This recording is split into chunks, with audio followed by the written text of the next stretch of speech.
And what has to be one of the best storylines in the bye week of the NFL and their Super Bowl of all time is this Bill Belichick story.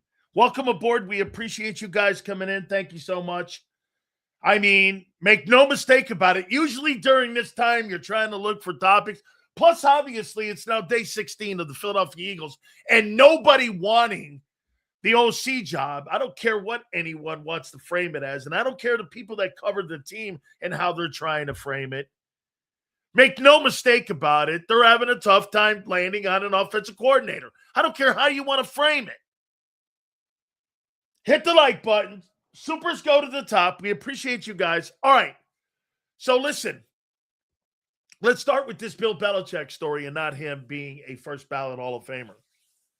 Folks, if Bill Belichick is not a first ballot Hall of Famer, anything that Nick Serriani ever does in his entire career will never, ever shape up to be a first ballot Hall of Famer or eventually even a Hall of Famer. What these 11 writers did and voters, by the way, Howard Eskin is going to join us. Howard Balzer is going to join us. That'll be at 5:30. He was in the room and he's one of the 50 voters for the Pro Football Hall of Fame. He's on the Veterans Committee and he's also on the Modern Day Committee. So we will talk with Howard. That'll be at 5:30. Howard Balzer. Battle Royale will be at 4:30. Big Z will be with us at 3:30. All right. So here's my takeaway with it. I mean, this is not an indictment on Bill. 334 victories, numerous division championships, 31 wins as a head football coach in the postseason, 8 rings in total, 6 as a head. Coached 2 of the greatest players in the history of the National Football League, and Lawrence Taylor and Tom Brady. His record is synonymous with the National Football League. You can't tell the story of the NFL without Bill Belichick. Sills, what this Adam Schefter was talking about, change is coming soon with the Eagles. Can you ask Clint Hurt? We'll get to that. I saw that on, I believe it was on 97.5. On what Adam Schefter. See, I think it's got to do with Lane Johnson. And potentially Lane Johnson retiring. I think that's coming next week. I think Lane's calling it a career next week. I don't think it has anything to do with any kind of trades of a head coach or what have you. I think it's got to do with Lane Johnson retiring. But that's just me. So we'll hit more on that. And Kyle, thank you so much for the super. All right. So 11 voters believe that Bill Belichick's not a first ballot. And supposedly this has been spearheaded by that liar, Bill Polian, who got his ass kicked his entire general manager's career by Bill Belichick in Buffalo and also in Indianapolis. Got his ass handed to him. This is petty. It's an indictment on the Hall of Fame and the voters. By the way, Jared Bell even came out and said, don't clump me into this. Bill Belichick is a first ballot Hall of Famer. How about this here too? Anything that Serriani does or anything that anybody else does, you're going to question their guys and those guys' resumes. Andy Reid. Andy Reid's not a first ballot. Also, ask yourself this. If you're going to hold Deflategate and you're going to hold Spygate against them, so Tom Brady's not a first ballot. And once again, he didn't cheat, as far as I'm concerned. He didn't cheat. Coaches did that and have done that for decades. Everyone's done that. Okay? I mean, everybody trying to steal signs. They steal signs in baseball. Whatever. And that's petty and dumb and whatever.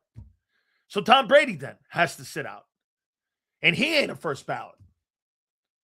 In your eyes, in this real zeal, Tom Brady, get this, then Tom Brady, according to this guy, is not a first ballot Hall of Famer. Because he scuffed the footballs up and because he put 1 extra pound of air in a football, according to that guy, because he put an extra PSI in a football, that's what he thinks cheating means. And that indicated and dictated the outcome of a game because of 1 extra PSI. Is that right? Wait a second here. So, again, 1 PSI in a football you think resulted in 6 Super Bowls. So let me ask you this here. Real zeal. 1 extra PSI in a football in Deflategate, in your opinion, was the... No. I'm asking you an opinion. Let's release those votes. If these anonymous... Right. I asked Jason Cole this morning. Again, okay? So you take 1 less PSI out. You think that resulted in 6 Super Bowls? I used to watch Phillip Rivers scuff the footballs up and take air out of the football every single day and every single year. I mean, you're kidding me, right?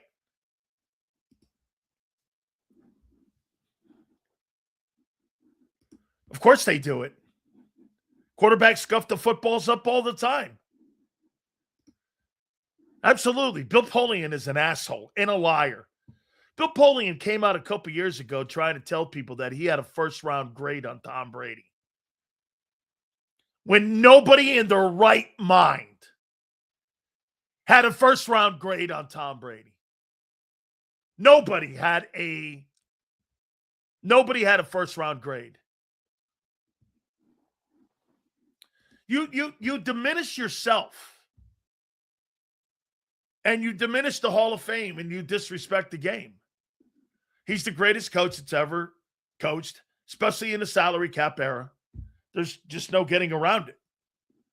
It's an absolutely egregious. And by the way, there's no way anybody at ESPN who has a vote like Rich Cimini or any of them other guys voted yes. I'll bet you $10,000. Paul Domowitz, I bet you if you ask Paul Domowitz, he didn't vote for him. Guarantee you. Because he's a high and mighty liberal guy too. Now, let me ask you this. And let's go here. And I'm going to go here. So, if you have a political... Let me go here. Let me double check here.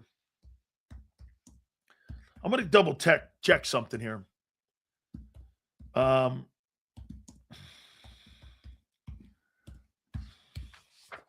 see here. Okay. So Robert Kraft has a long personal relationship with Donald Trump that spans over 25 years. While Kraft has expressed support for Trump, noting his kindness when difficult times, okay, they have had a long-standing relationship, as Tom Brady has, with the President of the United States. They're supporters of Trump. If you're a supporter of Trump, should that play into a factor when you're thinking about voting for somebody for the Hall of Fame?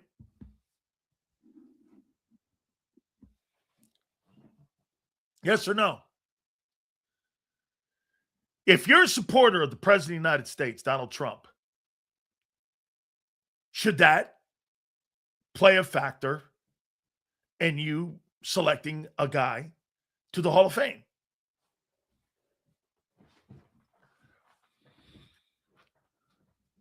Yes or no? I mean, whether you like Trump or not, how does that play into the football resume? Okay? The reason I'm asking you this, I'm asking the most ridiculous questions because at the end of the day, it has to be something. Not in voting for the Hall of Fame. Well, wait a minute. Personal opinions have gone into the voting of Bill Belichick for the Hall of Fame. His political beliefs. He's a friend of Donald Trump's as well. His support of Trump. his way of how he handled himself with the media, all off the field matters.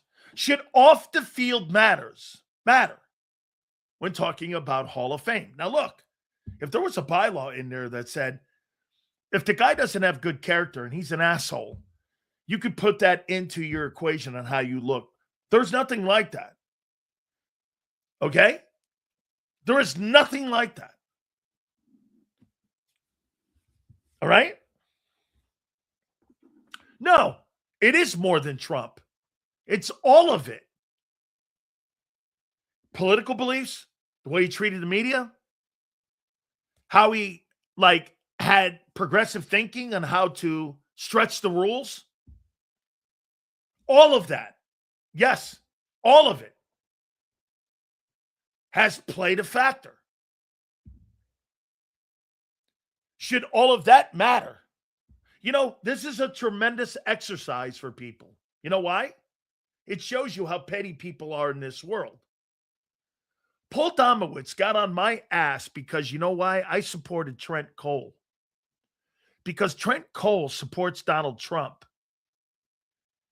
And said that I lost all respect for a person like Trent Cole because he supports that guy. I'll give you another guy. I wasn't going to do this ever, but Marcus Hayes said the same thing. I made a comment about Donald Trump, and I got a text message from Marcus Hayes from the Inquirer. You know why he's not on anymore?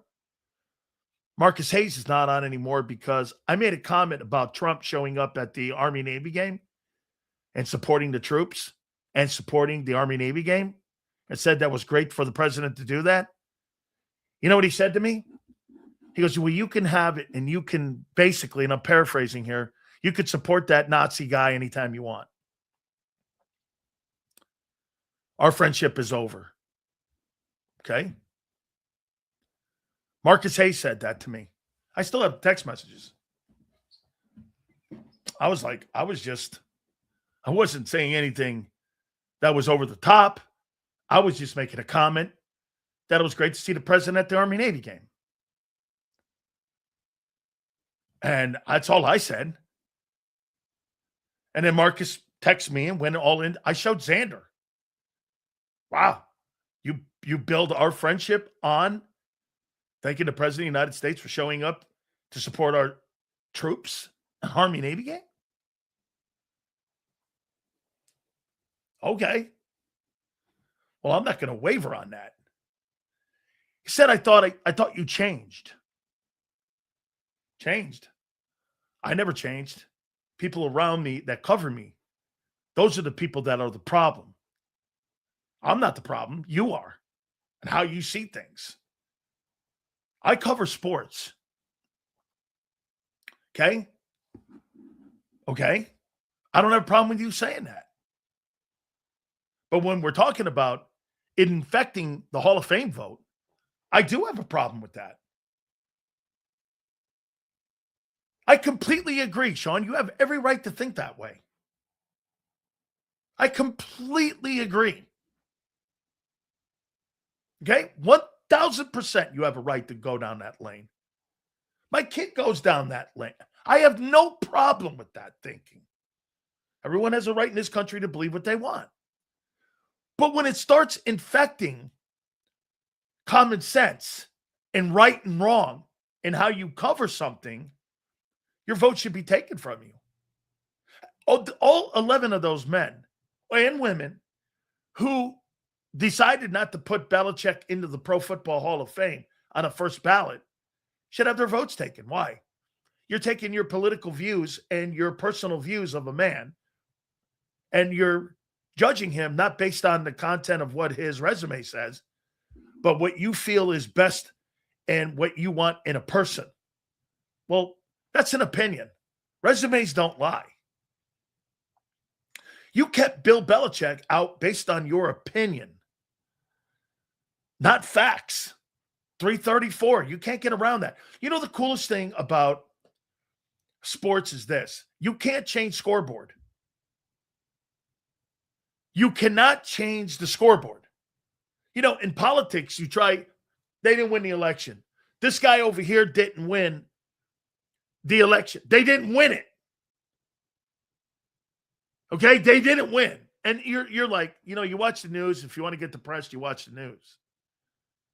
When you come to sports, you kind of get away from that. This is why liberals and conservatives hate sports. You know why? Scoreboards don't lie, dude. Resumes don't lie. You can't move resumes. Okay? You can't move resumes. And by the way, I'm not trying to I'm not picking any side. I'm picking the one side that's the right side. You know what that is?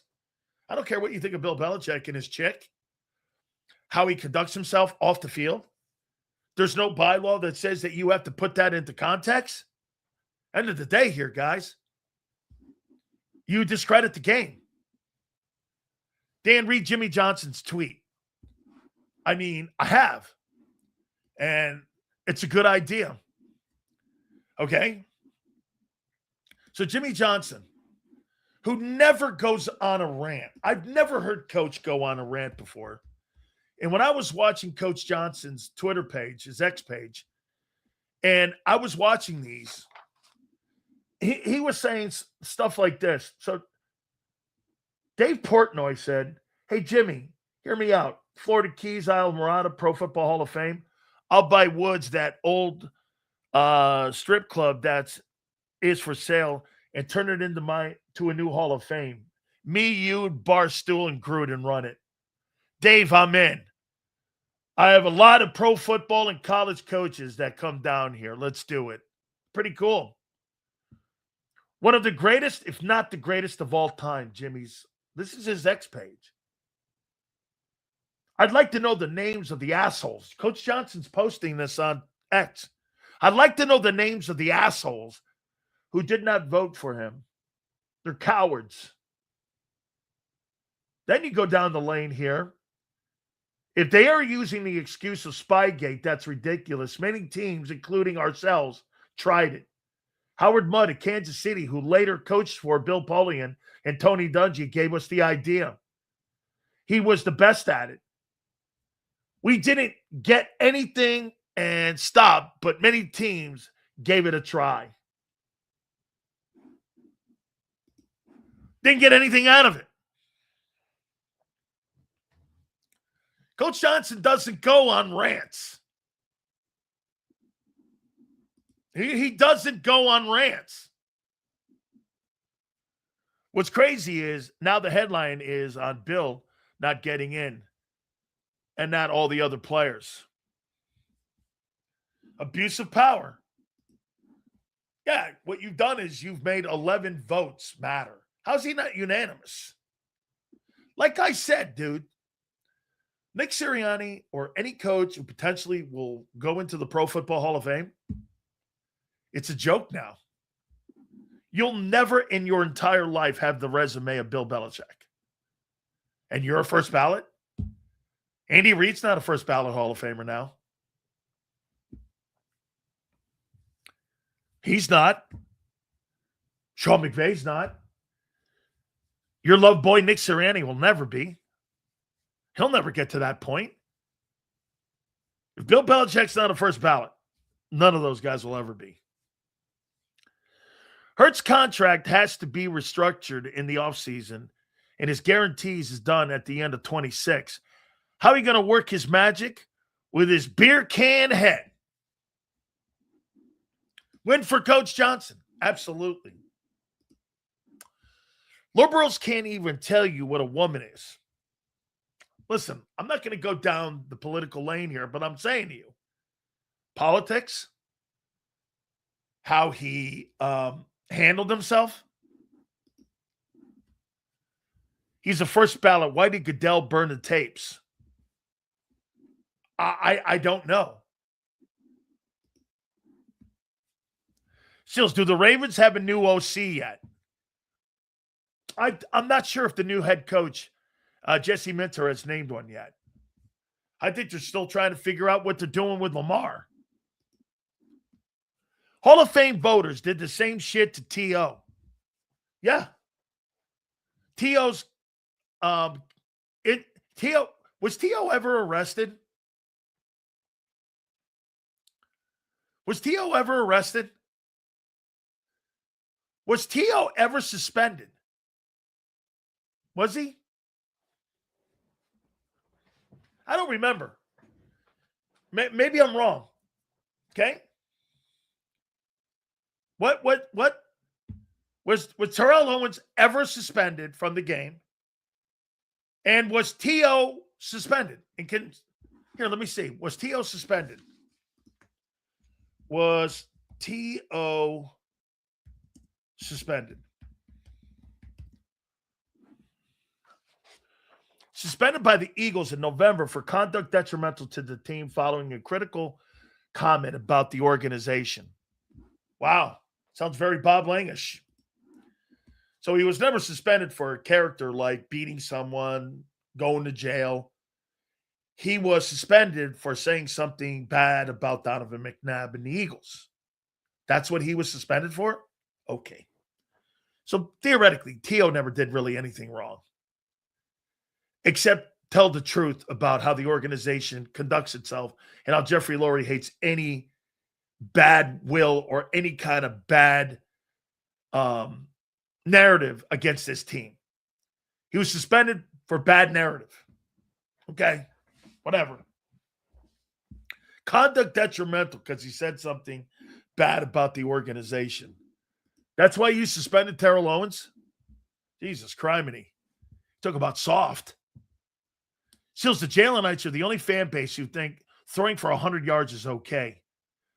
We're talking about the National Football League. Pump, I hear you. Okay? T.O. very tame by modern standards. Right. Well. Seals, I do know for a fact that Skip Bayless had a huge hand in blackballing T.O. because he called Jeff Garcia, during his tenure in San Francisco. You guys make Jeff Garcia sound like Jeff Garcia was Johnny Unitas, or that he was Tom Brady, or like Jeff Garcia was some sort of superstar player. Jeff Garcia was a dude. Jeff Garcia was okay. I wouldn't put Jeff Garcia in the category of being one of the great quarterbacks in pro football history. We're not talking about a benchmark quarterback. We're talking about a journeyman quarterback. So T.O. talked shit on Jeff Garcia. So what? I mean, Jeff Garcia is a dude. Really, honestly, Jeff Garcia. So you're making Jeff Garcia out to be some sort of superstar guy? The guy was okay. He was a guy. Hey, you see what he did to Garcia? So what? Jeff Garcia?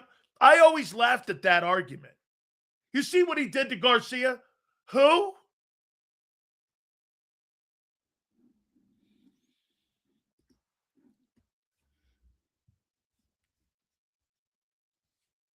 Prince, elections are selections. When these politicians get into office, they don't want to be bothered. They are ripping the taxpayers off by not helping their constituents. Absolutely. Hey, listen, when you become a politician today, you're a movie star. When you become a politician today, you know what you become? When you're a politician, you're a celebrity now. You don't represent the country, and you don't represent your constituents, like you said. So can you find out who's doing the voting? Yeah, it's 50 guys. Why do you think we put Hall of Fame voters on? What does this have to do with the Eagle search? What's this have to do? They got a brand new head football coach, Gabe. Are you trying to tie the same thing by hiring a new head football coach who's putting a staff together in Baltimore versus a head coach who's still in place with the same offensive line coach versus looking for 16 different guys? It's not the same. How are you putting that into the same job search. What he's trying to do is nobody's ripping Lamar Jackson because they haven't hired an OC, even though the same freaking head coach is still in the building. Jesse Minter's putting a brand new staff together. They're trying to put an offensive staff. He's a defensive coach. They're looking for the best guy that they can find and come up with. It's not the same thing, dude. They're not just looking for an OC. They're looking for multiple coaches across the board. But you see what the Jalenites do? They try coming up with some shit going, look, same shit's going on in Baltimore. Nobody's bitching about that. Bro, you didn't fire your coach. You didn't fire your entire offensive coaching staff. Baltimore did. Stupid comparison. He's trying to tell you, look, Lamar's not getting shit. The new head coach is putting a staff together, not just an OC. Jalenites live, man. They'll come up with every excuse on the planet for that guy. And I'm not even putting this on Jalen. So speaking of on the fence Hall of Fame is Eli and Phillip Rivers Hall of Fame. Mind you, both guys have HOF stats in the all-time passing yards. Yeah, both of those guys. Phillip Rivers is more of a Hall of Famer to me than Eli is, but Eli's got the 2 Super Bowls and they're both MVPs. He's going in, dude. The Eagles have 99 problems and Hurts ain't one. Yeah, that's probably right. As a matter of fact, have you really heard? Now, listen, I do think that the coordinators don't want to coach the guy because get this, it's not that they don't like Jalen. They don't want to coach that style of quarterback. I don't think there's anything wrong with that. Hey, I don't want to go to work at a place that does political talk. I want to go to a place that works sports. Kind of same thing with me. I don't want to go to work for Fox News or CNN. I want to work at sports places. Why? Because that's kind of my room. And that's my lane, is sports. You want me to do something different? I don't want to do anything different. Oh, the New England guys at the Boston Herald and the other one, the Globe. There's no doubt they didn't vote. Dan Shaughnessy, Belichick sued both newspapers. They hate both. Bill had a bad relationship with the Boston media. There's no way. No way. As a matter of fact, bro, M. Reyes isn't perfect for IP. George Soros owns that thing. Well, not me. Baltimore did the right thing. Nick Bumass should be fired. Jalenites assemble. Bill Belichick, not a first ballot Hall of Famer. Bill Belichick, not a first ballot Hall of Famer. Okay. Well, then no one is. As a matter of fact, Bill Belichick and Bob Kraft have more accomplishments than Drew Brees. They were the most qualified people of anyone being considered for the Pro Football Hall of Fame. So, I mean, it's a joke. Big Z will join us at 3:30. Battle Royale 4:30. Howard Balzer at 5:30. We will talk with him. So, what is going on? And why are we now in day 16 of the Eagles' search for the offensive coordinator? I want you to do me a favor. Give me 3 reasons. 3 reasons why you think this search is taking so long. By the way, anybody that says that people aren't turning this job down, you're out of your mind. Get this. So let me get this right. How many guys have taken their name out of consideration? 7? So are you under the impression that the Eagles have said no 7 times to candidates? How many people believe that the Eagles have offered the job? I do. So let me get this right. The Eagles have not offered the job, and like 7 or 8 people have taken their name out of consideration. What does that tell you? What would that tell you? That 7 or 8 people have taken their name out of consideration. The easiest landing pad would be, well, they weren't offered the job, Sills, right? Okay, well, here's the other side of it. Here's the other side. It's not what the Eagles are looking for in an OC. They have a different description of what an offensive coordinator is. And it's not conventional with the rest of the league. What's that line you use, Xander? Eagles are a different organization. They do things different. Maybe that job that they call offensive coordinator is not a standard offensive coordinating job. It's got different parameters to it. Would you not agree? Their definition of offensive coordinator might not be the same as Cleveland, the Chargers, Buffalo. Would we not agree? Right? Quarterback might play into this.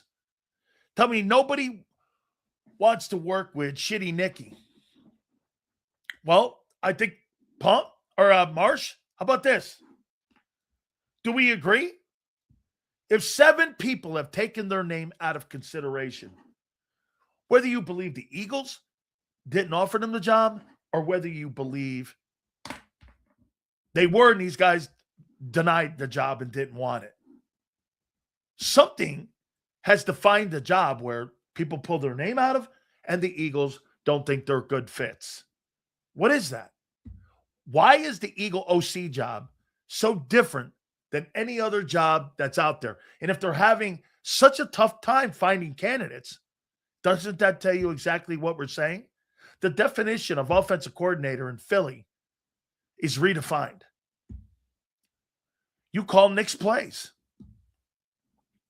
Like it or don't. If you don't like it, you're not a candidate. Someone should get up and spray Serriani with apple cider vinegar at the next press conference. Kidding. I saw what happened up in Minneapolis. I don't get the apple cider vinegar thing. No. Keep blaming Nick for running the Jalen offense. No OC wants to come here. They can't use the passing scheme. They don't want to be blamed for Hurts's failures. Well, John, I just said it. John, think about it. Thanks for the supers. Appreciate it, guys. Hit the like button. So the definition of offensive coordinator is different in Philadelphia than anywhere else. You've got 16 different candidates. And get this. You're now landing on people who, here we go again, have no experience in play calling. Nothing's changed. If you have one candidate that has never been a play caller and you're interviewing that guy, why'd you fire Kevin Patullo?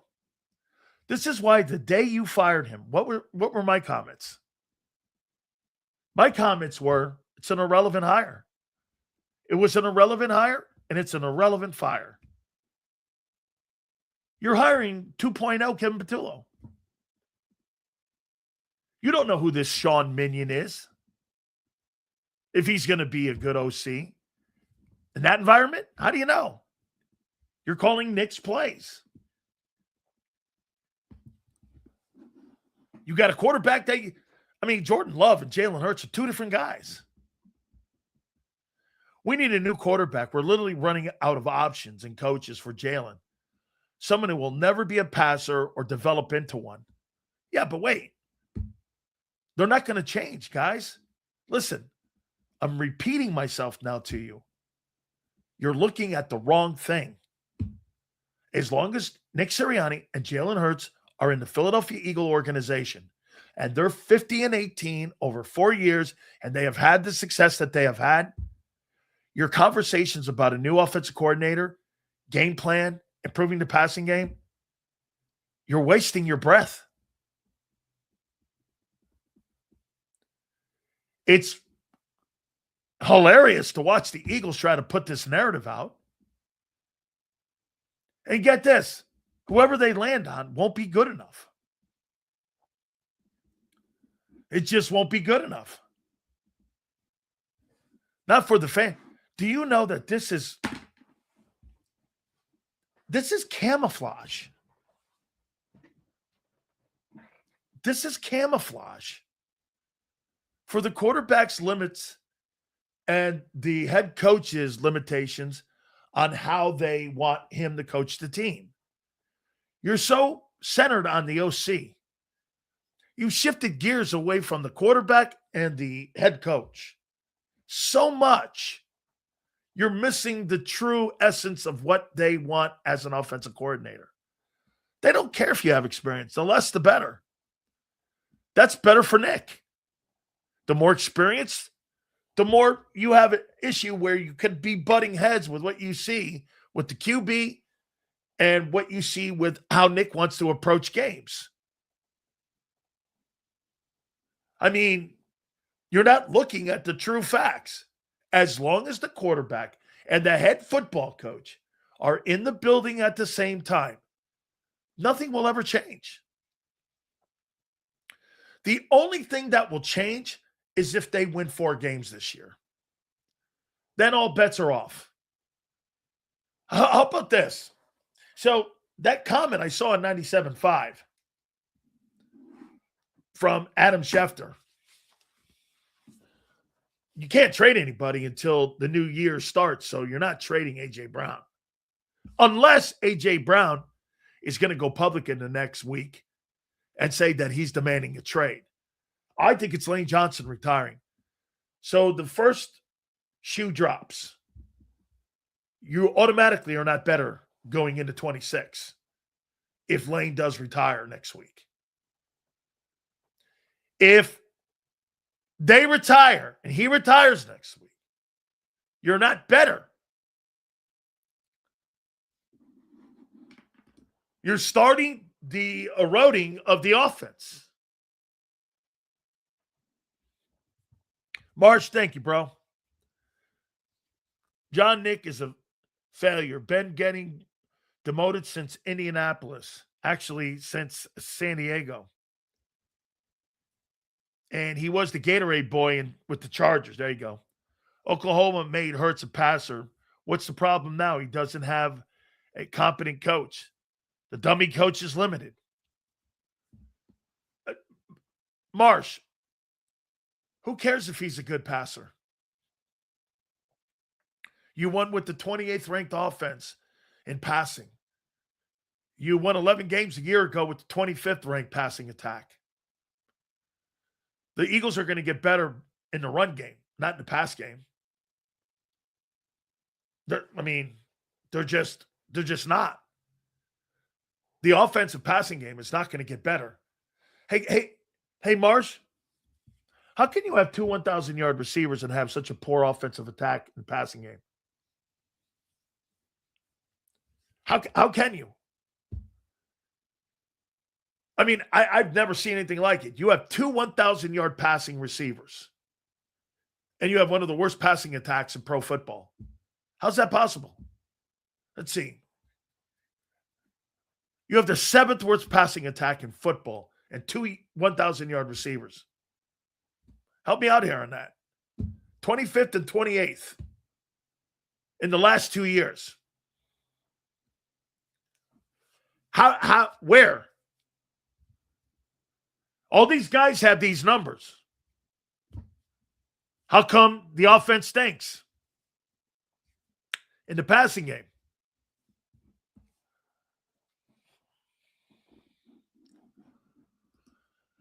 Sills has been watching Hurts games from 21, 22, 23.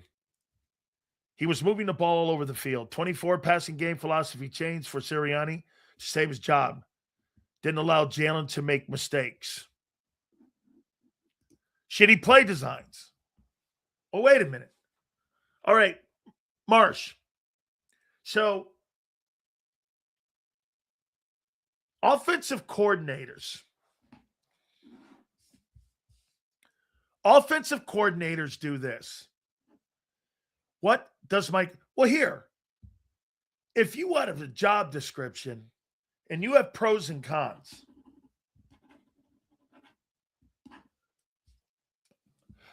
let's go here with pros and cons. Pro for Jalen. What would be the number one pro?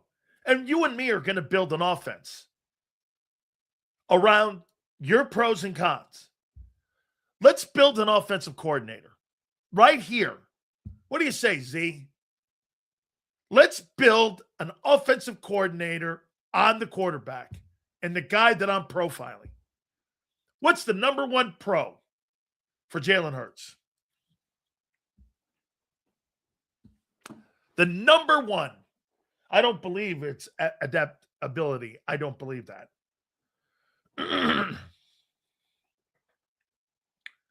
What's the number one pro for his game? His game. Number one thing he does as a skill set. Dual threat.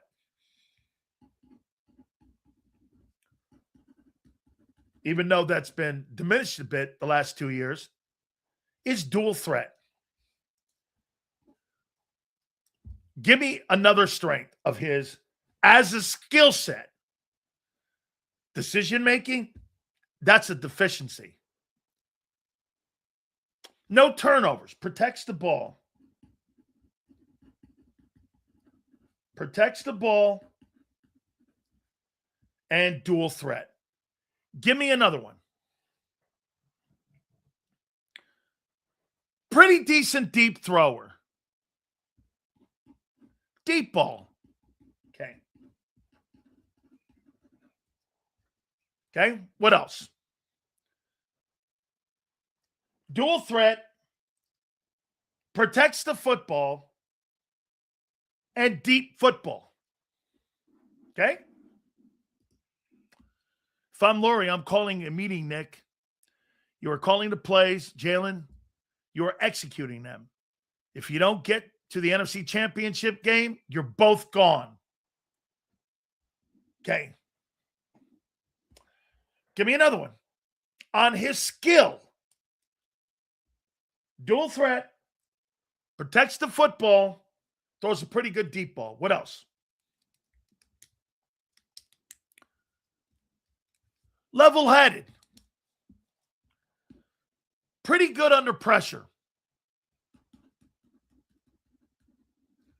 Pressure player.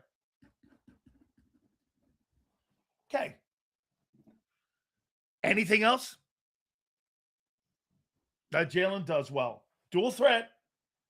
And I'm going to make a coordinator for you here. Dual threat. Protects the football. Throws a pretty decent deep ball. And pretty good pressure player. Now here's his cons. Leaves the pocket too soon.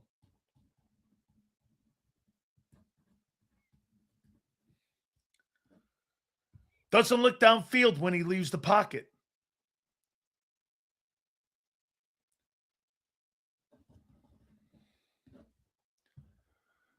Doesn't progression read very well. Doesn't process. Predictable in the passing game. Y and Z. Doesn't throw across the middle of the field.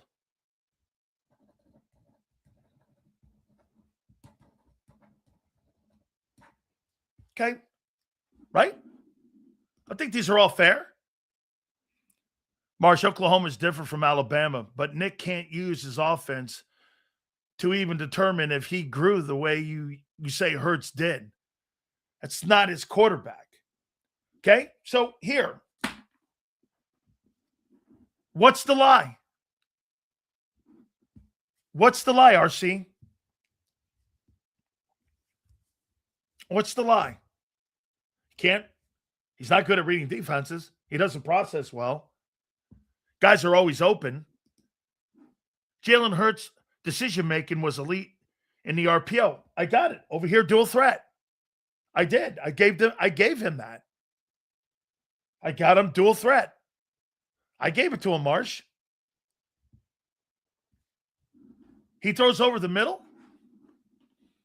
So Jalen Hurts throws over the middle. Let's see something. 2025 pass chart.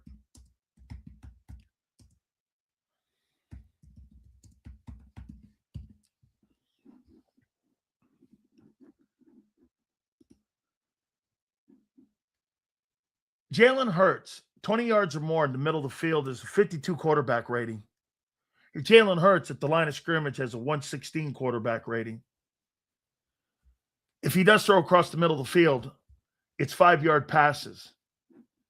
Jalen Hurts, quarterback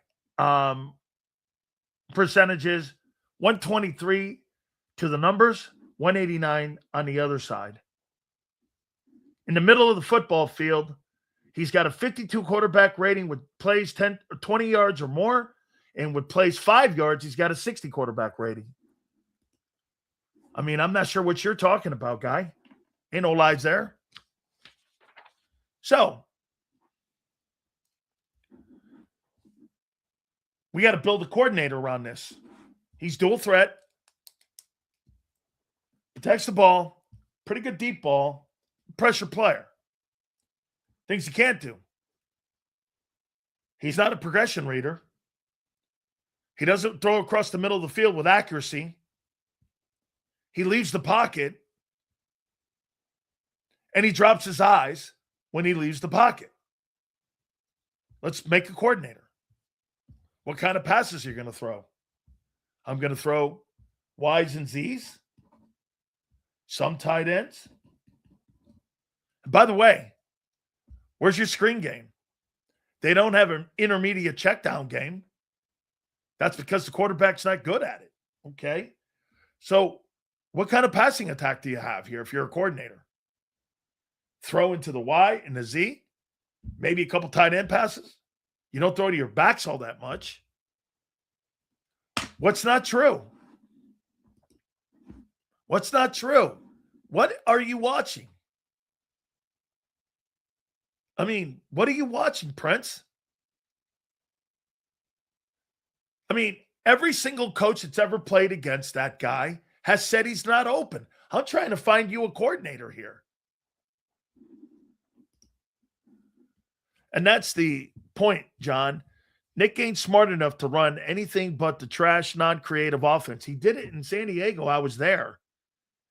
Phillip Rivers threw the ball 682 times. That's not true. Phillip Rivers threw the ball over 600 times in Indianapolis. He's nowhere come close to that except for 1 year under Brian Johnson. This season, when he left the pocket, he kept his eyes up. That's not what Brady said. That's not true. That he kept his eyes up when he left the pocket.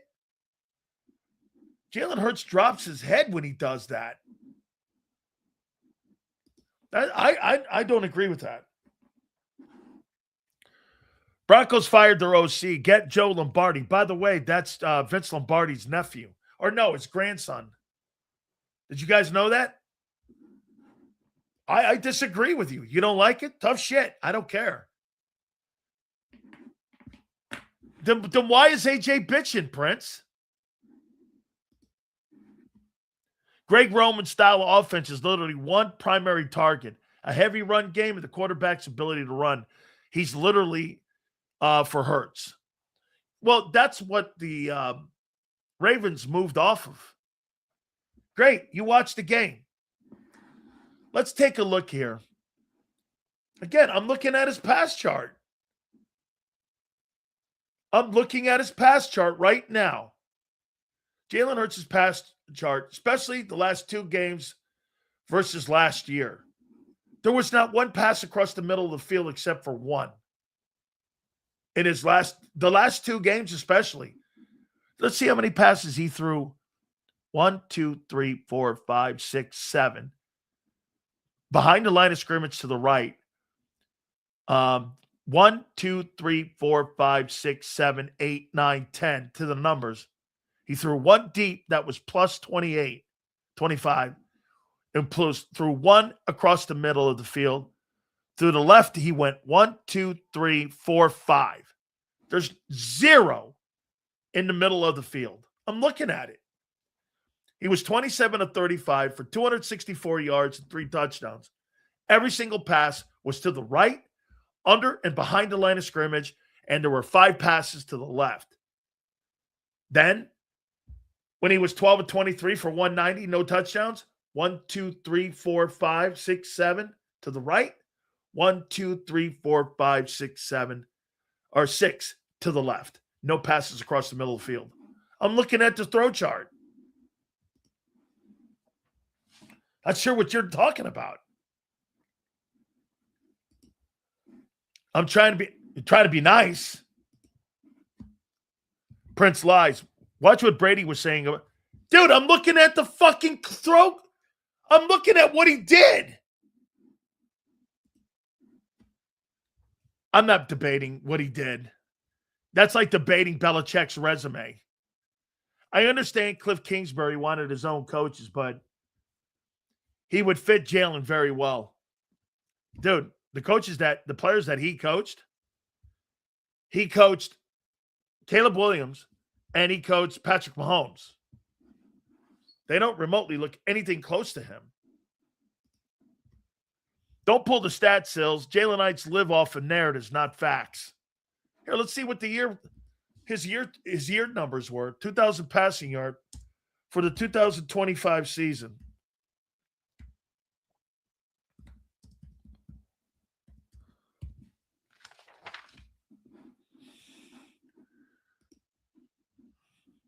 Okay. It's even,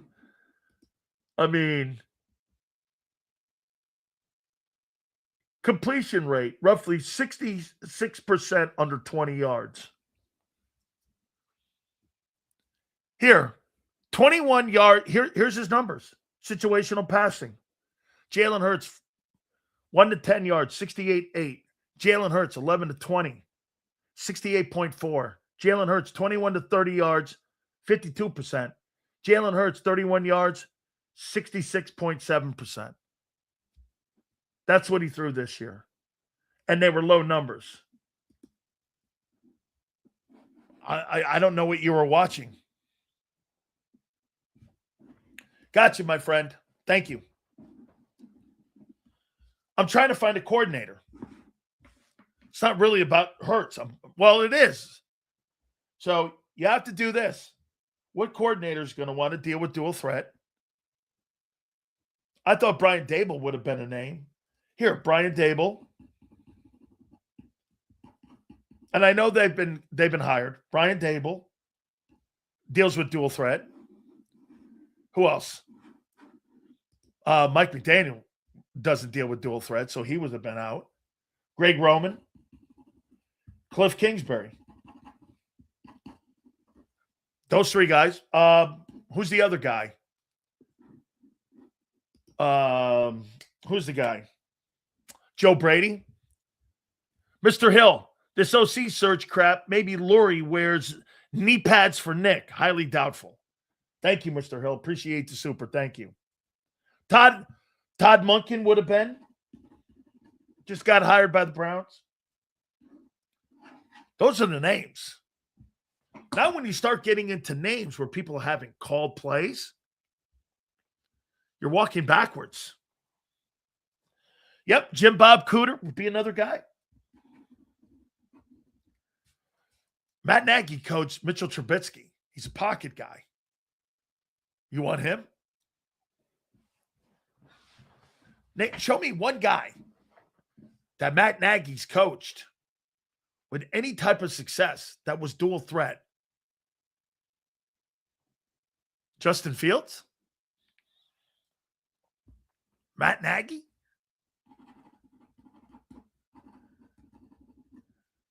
Matt Nagy had Mitchell Trubisky. Mitchell Trubisky's a drop back guy. How does that tie in? Mahomes is a gifted passer.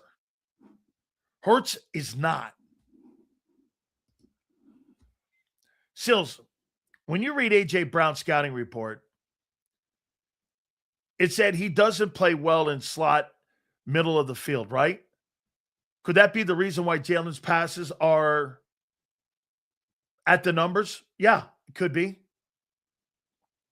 Yes. Why not have more passes for Goddard and have Goddard more involved in the passing offense?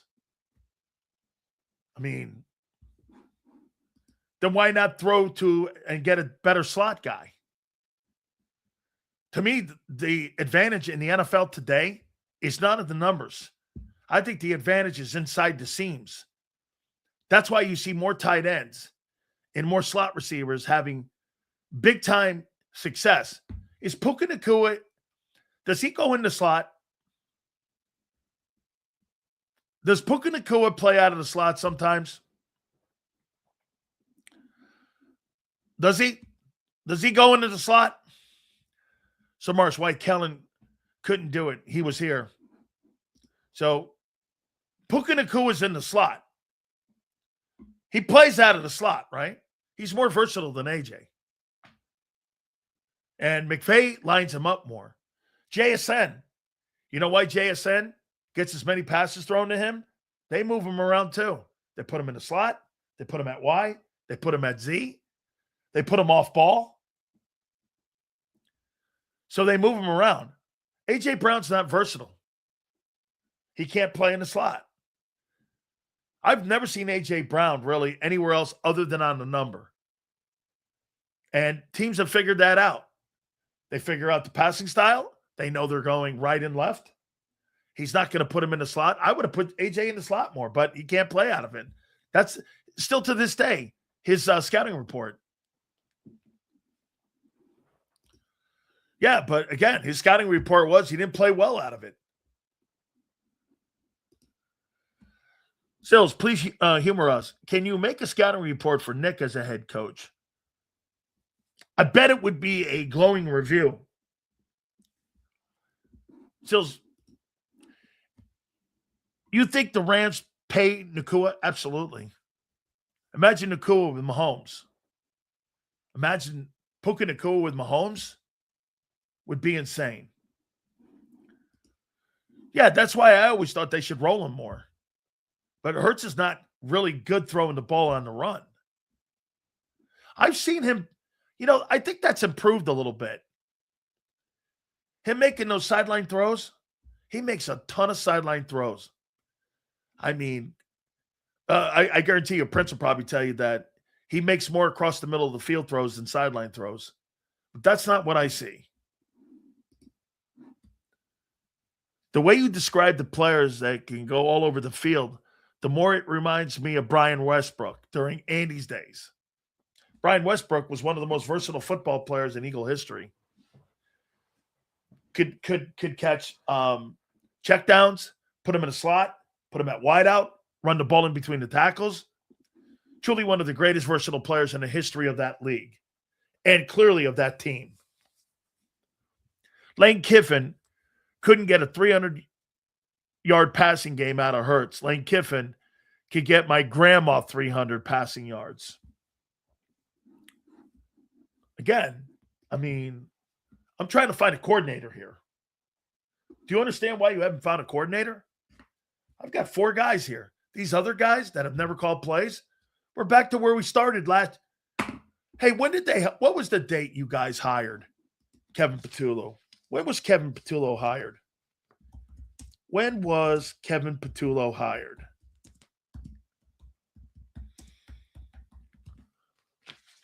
January 24th. 2021. When did he get the OC job as OC? Okay, February 19th. This was like what? 11 days after the Super Bowl, right? To replace Kellen Moore. So February 19th, you hired Kellen Moore as your OC. If you hire another guy that has no experience in play calling, here we are again. You haven't moved the needle. What makes you think the new guy's going to be better with the requirements, again, that he has to deal with? Have you ever coached a dual threat quarterback? If the answer is no, why do you got the job? And how are you going to coach a dual threat guy you've never coached before and that style of guy? You've never called plays? Well, how do you know what plays are called for a dual threat guy? You're making more things and more obstacles by hiring a guy that's never done that. Jordan Love is not a dual threat guy. He can move, but they don't want him to run. So help me out here. Okay, throws a deep ball. Is AJ here? I'm assuming. I'm being hired under that premise. Right? If you hire me as your OC, I'm with the premise that AJ Brown's on the team, correct? Get this. So, dual threat. Let's take a look at that. He calls Patrick Mahomes dual threat. Let's take a look at that. Patrick Mahomes is dual threat? All right. Take your word at it. Let's take a look at that. According to M. Reyes, he's a dual threat guy. All right. So, 272, 218, 381, 358, 307. This last year, he had to run more because he had no run game. So he went 422, and that's why he ended up getting hurt. But in his 9 years, Jalen Hurts has more rushing yards in his time rushing than Mahomes has in his entire 9-year career. And the years that he was the MVP, he ran for 272 and 328 yards. Wouldn't really put that as dual threat when a guy like Hurts was running for 750 yards and 800 yards. I don't think 200 yards is dual threat. I mean, that's correct. His in-game situational feel for the game, he'll take that out of his toolbox and he'll use it. And when needed. Okay? That's not the point. He doesn't. He does it when he needs it. I mean, what was the most he ever had in touchdowns compared to Jalen Hurts? 2, 2, 2, 4. Jalen Hurts gets 15 touchdowns a year, 12 touchdowns a year. Patrick Mahomes is not dual threat. He's dual threat, like some of you guys have said, when needed. It's not dual threat. That you think he's dual threat. He's not. He can do it. That's not the point. He doesn't. You're not bringing up the middle of the field throws. Get guys injured more than Godwin, Nakua. Hey, the great quarterbacks, that's where they win ball games, is across the middle of the field. You don't win football. Brady didn't win Super Bowls. Brady didn't win Super Bowls, David, on the numbers. Brady won Super Bowls with checkdowns and passes to tight ends across the middle of the field. What's the two most significant things in an Andy Reid and in a Bill Belichick offense that the Eagles don't do? They throw to tight ends and they check down. Between those two teams and the two quarterbacks, those quarterbacks have one 11 Super Bowls with that style of play. That style of play is the style of play to win Super Bowls, not deep throws. Checkdowns, tight end throws, seam throws, throwing on the hash. If you got Andy Reid doesn't really have a predominant wideout in his offense ever. He has a tight end that's a predominant player in his offense. And usually he has a back. And that was one of the things. Okay. He had a career year. I don't believe Dallas Goedert played well this year. How many people believe that Dallas Goedert played well? I know he had a lot of touchdowns. Let's take a look at Dallas Goedert and how well he played. I thought Dallas Goedert, the touchdowns were great. Let's see what he did. So, Dallas Goedert. Tell you what, M. Reyes, I've never seen a guy take more freaking L's than you in a daily show than anybody in my life. So Dallas Goedert had 500 yards, 590, and 60 catches. That's a career year. 50 catches and 590 yards. That's a career year in today's NFL out of the tight end spot. That's what M. Reyes calls a career year. Okay, I guess. I mean, that's a career year. I guess if you're in Philly, that's a career year. 60 catches and 590 yards is a career year. How many games? Surely he played only 12 games. Oh, he played how many games? He played 15 ball games. 11 touchdowns are great. 590 and 60 catches. It's a career year to M. Reyes. Jesus. I mean, I don't think that's very good, actually. Look back at that. I don't know. Let's see, tight ends. NFL tight ends. NFL tight ends, 2025.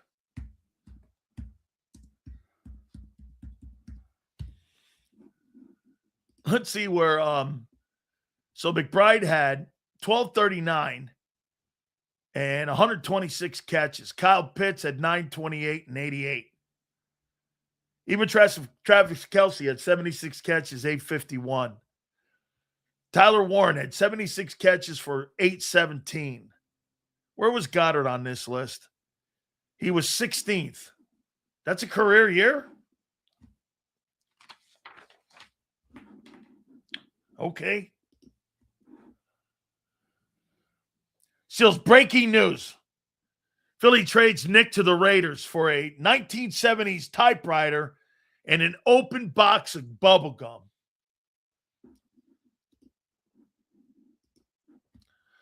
Can't have a career year in Philadelphia. AJ will say, take me off your fantasy team. How many time or plays do you think tight end was the first read?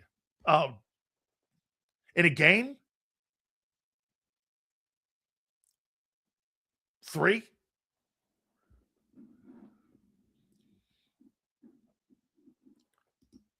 Guys, I've never seen a guy take more L's. Again, he's a Jalenite.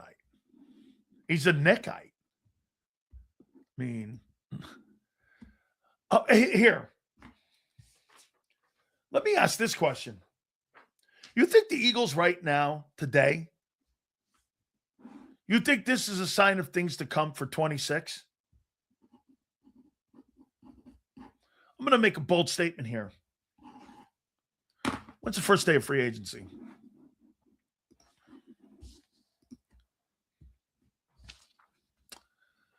First day of free agency.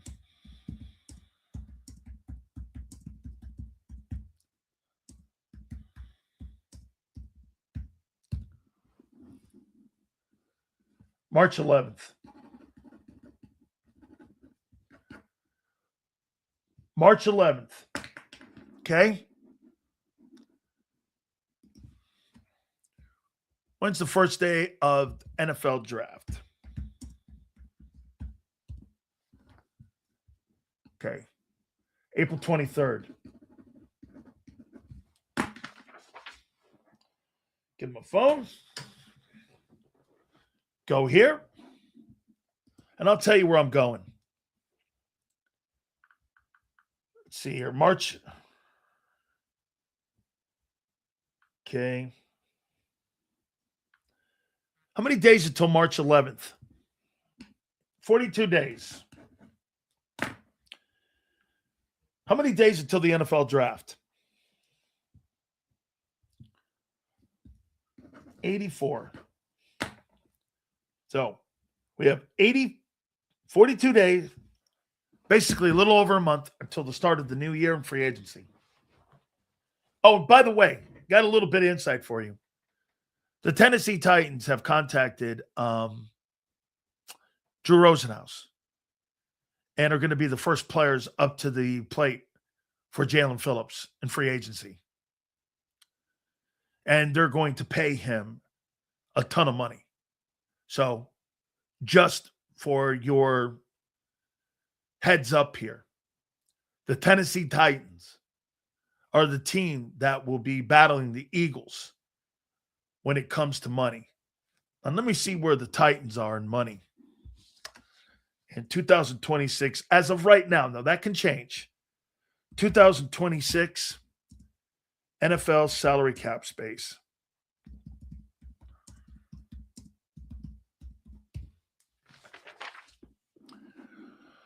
Let's see here. The Tennessee Titans are number one. They got $101 million in cap space. They're the top team in the NFL with $100 million. As of today, they have $100 million. And they're the leaders right now. Vegas is second. Chargers are third. Jets are fourth. Believe it or not, Seattle's fifth in cap space. Seattle has $76 million in cap space, and they're in the Super Bowl, which is insane. Okay, so Phillips is a target of the Titans. Okay, and Robert Saleh wants edge rushers and wants to build that defense. So that'll be a priority. Okay, so then the April draft. I'm going to make, like here, I think the Eagles right now are in a crossroads on how they're going to look in 26. You see, I don't really care about rooting for your team. You do. I care about covering your team. So I take emotion out of it. Right now, you got a lot of work to do. So I'm assuming next week that we're going to hear some news. And stop with the shit about trading your head coach. You're not trading your head coach. For who? Sean Payton? It's who you trade? It's Lane retiring. Okay? You can't trade anybody right now until 42 days from now. I mean, you can't even have really conversations with guys under contract or you'll be penalized for the upcoming NFL draft in 84 days. So it's somebody being traded. It's somebody retiring. Trade? You can't make a trade until the new year starts. It's Lane. I mean, I'm hearing people going, hey, next week there's going to be some type of big news. Big news in what? You can't make a move. It's prohibited by the NFL to make any kind of trade, whether it's coach or player. What are you talking about? Unless Serriani resigns. I mean, what? Or AJ's demanding a trade when the new year starts. Now, this I believe could be Stoutland retiring. Hey, by the way, if Stoutland retires, that might open up the door for more candidates. If you have news next week, and I don't know if you're going to have a offensive coordinator by Friday. I don't believe that. I don't believe that you're going to have a coordinator by Friday. Now, you may. Okay?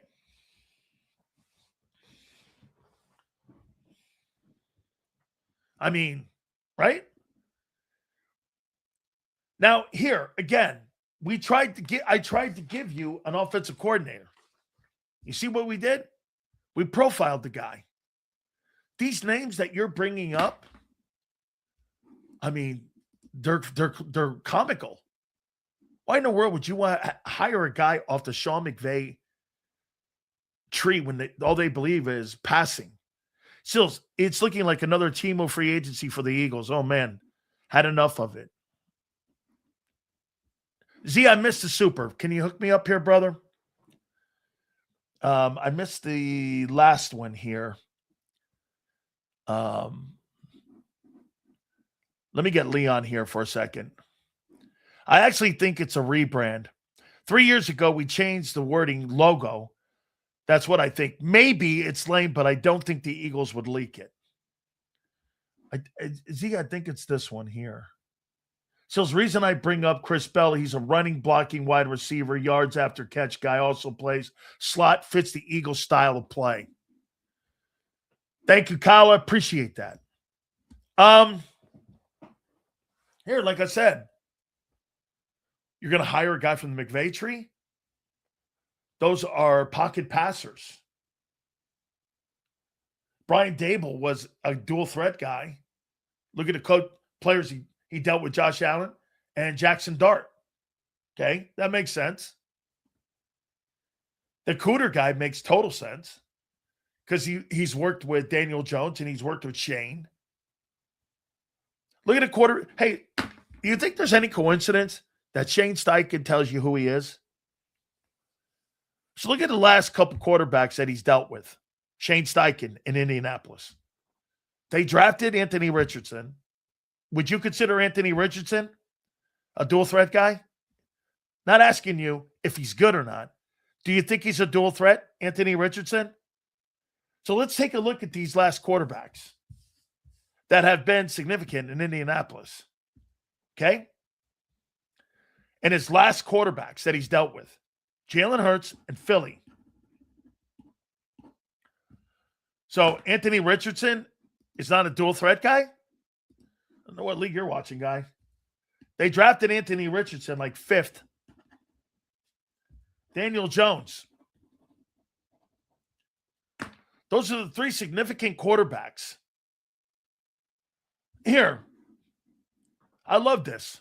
What major move do you think is coming before the new year, James?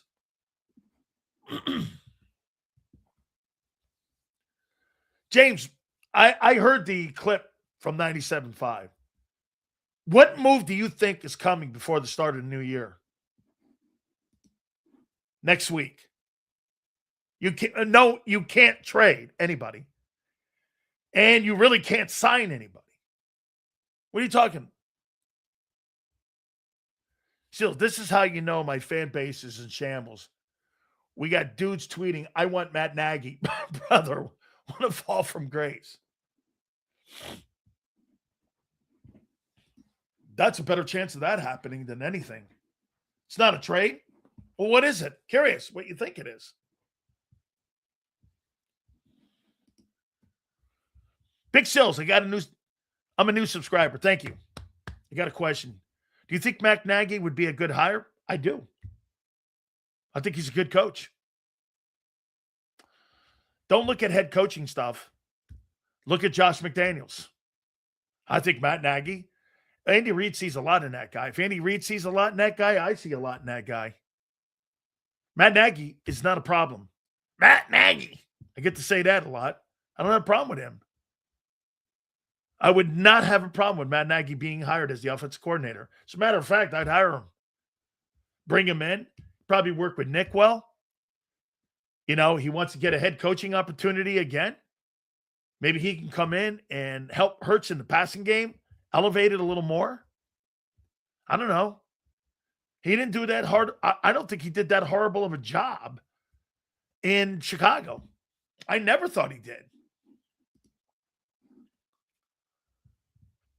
I think another bad news, Stout retiring. That I think it's Lane or both. Lane and Stout retiring. Okay? Yeah, listen. I want Matt Nagy. Says no one ever. Well, wait a minute. I mean, so would you rather have a guy who called plays? Or would you rather have a guy that's never called plays? Like I said, February 19th, you're back there again. You're going to hire a guy who's never called plays. Well, I'm trying to figure out, is that an upgrade? Aren't you trying to upgrade the position, or are you trying to make lateral moves?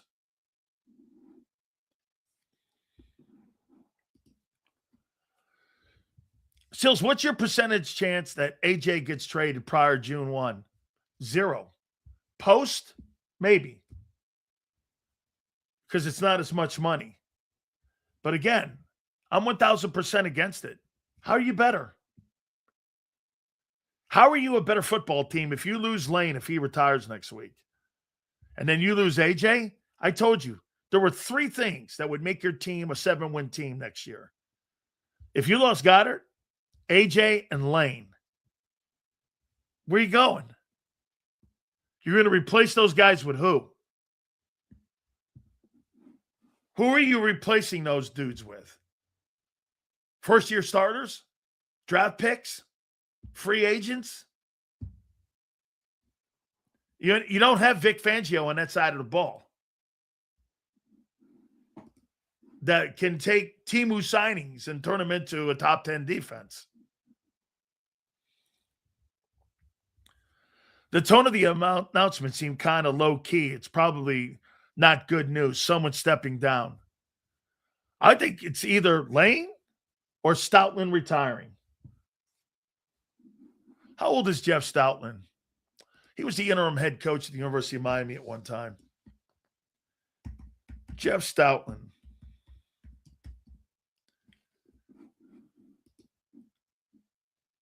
He's 63.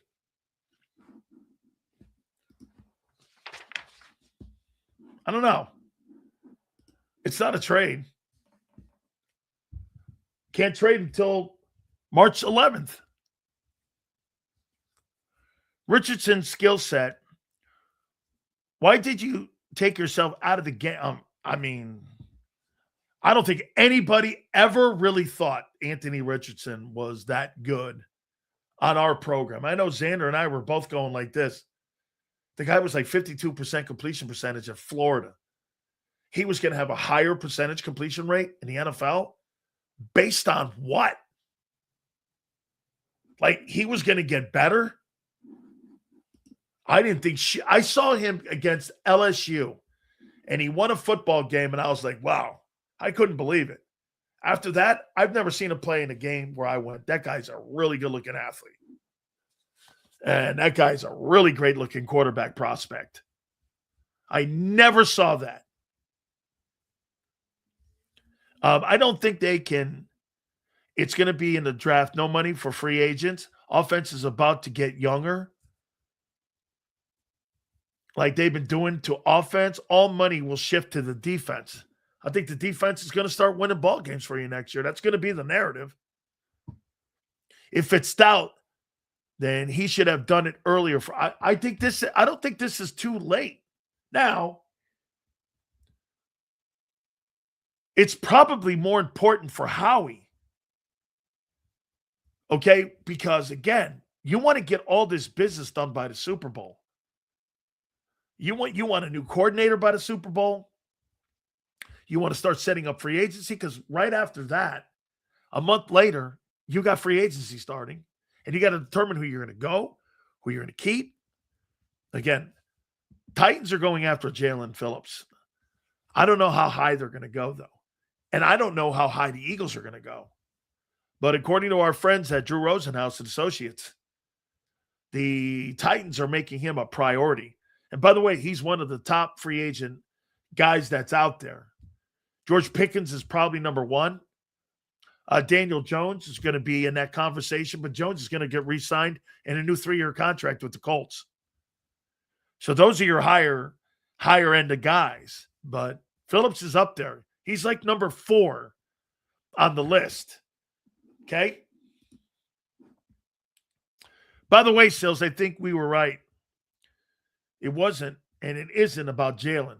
Mike Garofalo reported that Dable was intrigued by a possible reunion with Hurts, but it closed with Saleh and went that way.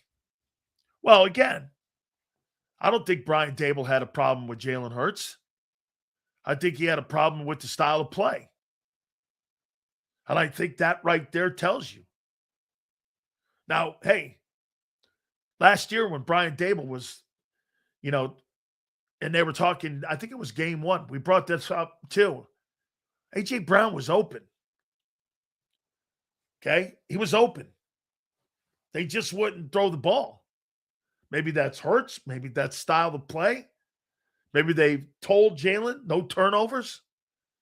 Hey, if you go to a quarterback and you say, get this, here's the one thing where I'll defend Jalen on. If you go to the quarterback and say, don't turn the ball over, don't turn the ball over, why would you call deep passes? Why would you call deep passes? Right? You wouldn't. Hey, get this. Think about it. Hey, Hurts, don't turn the ball over. Or here's a plus 35 play. You wouldn't call that play, tell the kid one thing and do another, would you? Would you do that? I don't want you to throw the football and turn the ball over. Well, let's throw the ball across the middle of the field and throw deep passes. You're contradicting yourselves.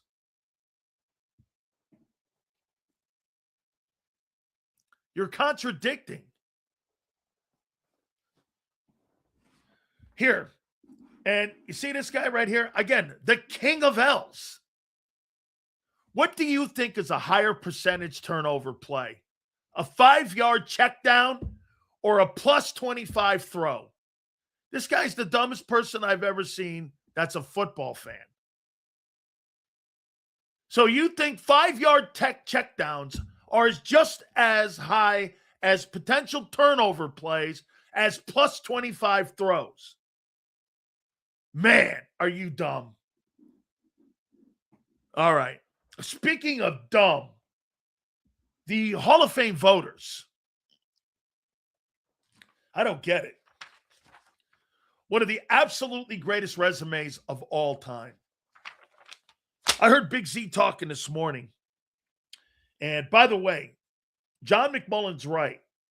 This has been released and the voting tabs for the voting have been leaked out. That Belichick's not a first ballot.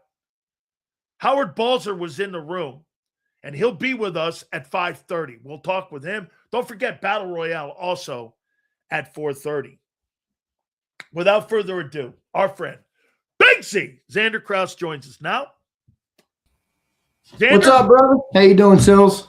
All good. What do you make of this Belichick thing? Oh my gosh.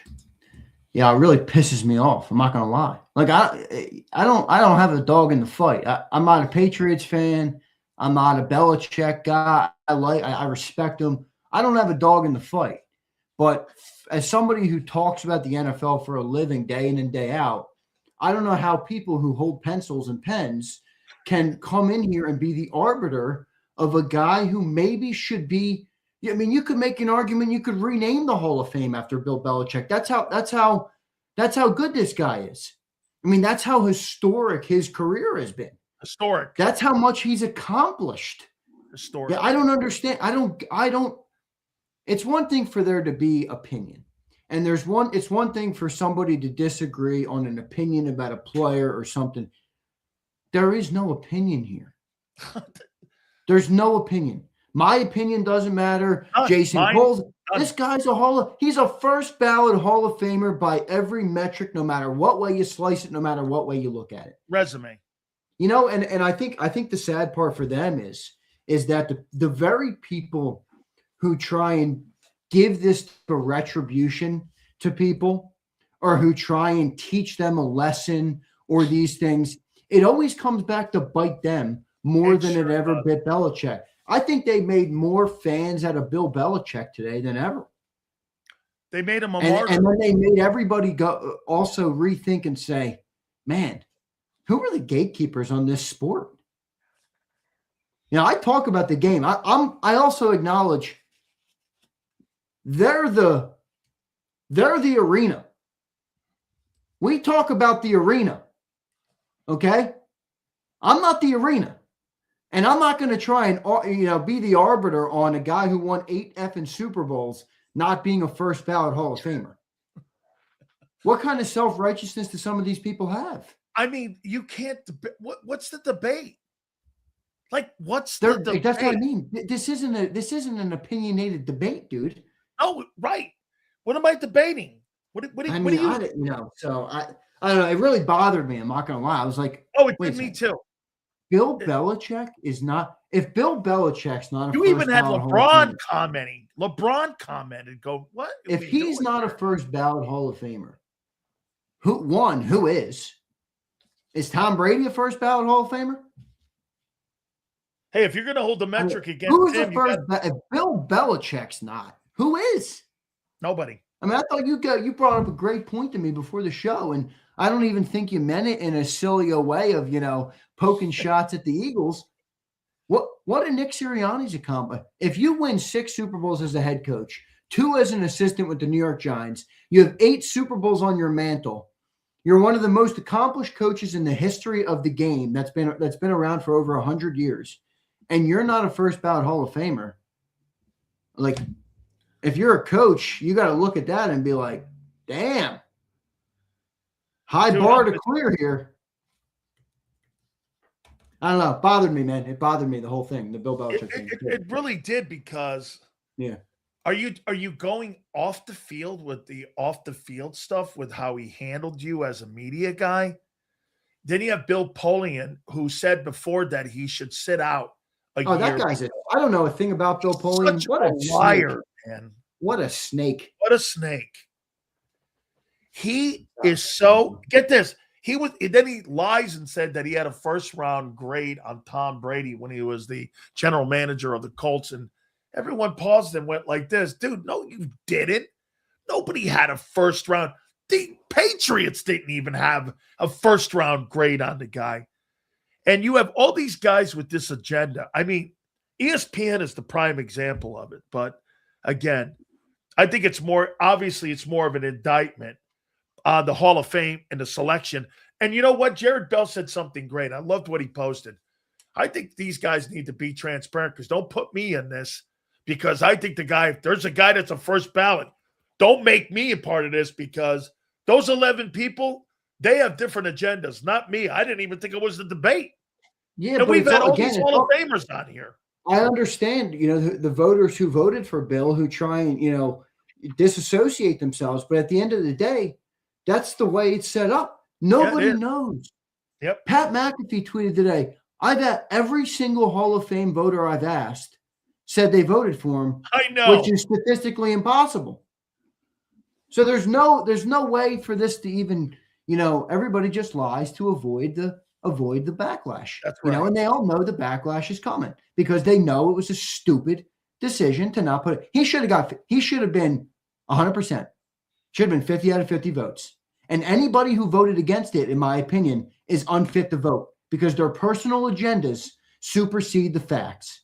And I think that's where you get to a spot where you're going to delegitimize, like the Baseball Hall of Fame. John brought up that this morning. That's where they're headed. Yeah. When you keep guys like Rose and Bonds and Clemens out of the Hall of Fame, you can't tell the story of baseball without Exactly those three. Right. Exactly right. And can you tell the story of the NFL without Bill Belichick? No. And the other thing is that the baseball hangs their hat on that morality clause they have. NFL doesn't have a morality clause either. So yeah, it's pretty. It's a pretty big joke, man. It's a pretty big joke, really is.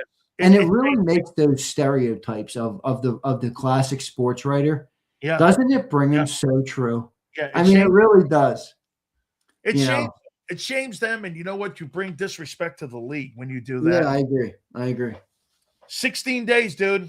Yeah, I feel like I'm in like a like the Matrix here. Like day number 16, still nothing. We're looking at Mannion. All right, Mannion is a potential candidate at this point. So he's never been a play caller. What's going on here? What's that? He's never been a play caller. You hired Kevin Patullo on February 19th, 2025. I asked you that day, all right, he's never called plays. And you were like, yeah, I know. It's kind of weird, right? Well, and then we all went, well, he was in the room, maybe, I don't know, and everybody kind of like, we floated down. Then we kept asking the question more going, well, we can't really wait. We have to wait and see how it looks. Remember, we gave the first month, we had to see how it kind of looked. And I was like, I don't know. Well, here we are again. If you hire a guy with no play calling experience, what are you doing? And I disagree with John. Well, the reason I don't like that is because while I do understand it's a factor, not all candidates and not all coaches are created equal. And if you took that approach, you might not have had some of the best play callers in the game today. So there's a learning curve, but I also don't love the idea of just saying, okay, because Patullo failed, let's never consider somebody who's never called a play before. I think you cast away too many potential candidates that have a great offensive future. Now, that's not to say it's not more inherently risky. It is, especially coming off the heels. And I think the reason they wouldn't go that way is actually less about their convictions and more about Nick Serriani probably protecting his job. Because if you hire another person that doesn't have play calling pedigree and it doesn't work, the owner's already showed how, emotionally quick he is to react. Well, Nick's probably fired too, even though there might be somebody that's brought in with a good potential future, but that's the thing I don't like about it. Like if would Ben Johnson be a highly coveted coach right now if Detroit didn't make him a first-time play caller? You get what I'm saying? Like I do. There's guys out there. You limit yourself. A tough spot. The Eagles are in a tough spot because they just had somebody fail. So now they feel like the best answer is experience. And boy, there's quite a bit of play callers who have experience who fail too. And I think it's got a lot to do with what we did, that little exercise today, pros and cons of Hurts.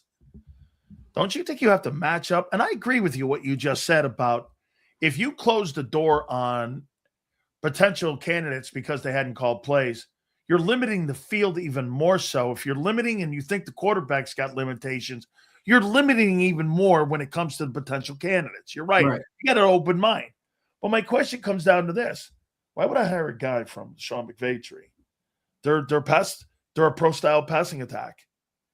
I mean, how does anybody off that tree sound right when it comes to the quarterback and the way the quarterback throws the football and the way the quarterback and the way the coach want the offense? Don't you think that the Philadelphia Eagles have a different definition of what offensive coordinator is than what other teams have? Because, Xander, if John McMullen's right and you're looking at 16, 17 candidates, well, if you're looking at many candidates, they must not be fitting a profile of either the quarterback or what Nick's looking for with that definition of OC in Philly. So, or the Eagles don't. It's not a traditional OC job, then, is it? Yeah, or the Eagles don't fit their profile. The one thing you said there that I don't like or that I disagree with is, and you're right from the framing of it that a McVay style guy doesn't fit our offense. But I view it more like this. Yes, they don't, but you always hear good coaches adapt to their players. And where when you have guys with options, maybe they'll choose not to adapt. They'd rather run their offense. But if you're a smart offensive-minded guy, whether you grew up in the McVay system or whatever system you grew up in, if you're a smart offensive guy and you have an ability to see the game from a bigger picture than just the offensive world that you live in or the offensive scheme you live in, then I think you're a good candidate for the job. I don't think the offense that you've ran or grew up in or has been a part of is the only way to do it. I'm looking for somebody that's got a great offensive mind. Like you cover and talk about the Philadelphia Eagles. It would be stupid to say, Dan can't talk about the NFL. Dan can't talk about baseball. Dan can't talk. You're a good sports talk guy. You get what I'm saying? I think you look for somebody that has a great macro trait and a great macro perspective and approach to the offensive game. Then you put them in the Eagles offense with the playmakers. You look at the talents of the players on the team, and then you build out from there. I'd more rather have that than have somebody come in that's, okay, this is the offense I run. Now let's stick all your players inside my shoebox and hopefully it works. You get what I'm saying? No, that's kind of how I see it, but I understand why you would push back on the potential of a McVay guy. So, Kyle Shanahan, let me use him. How come he couldn't coach Trey Lance? Well, Kyle's one of the, he's the rare guy that. And you think highly of him, right? I think very highly of him, but I do think he's the rare guy where 90% of offensive guys aren't going to be that good.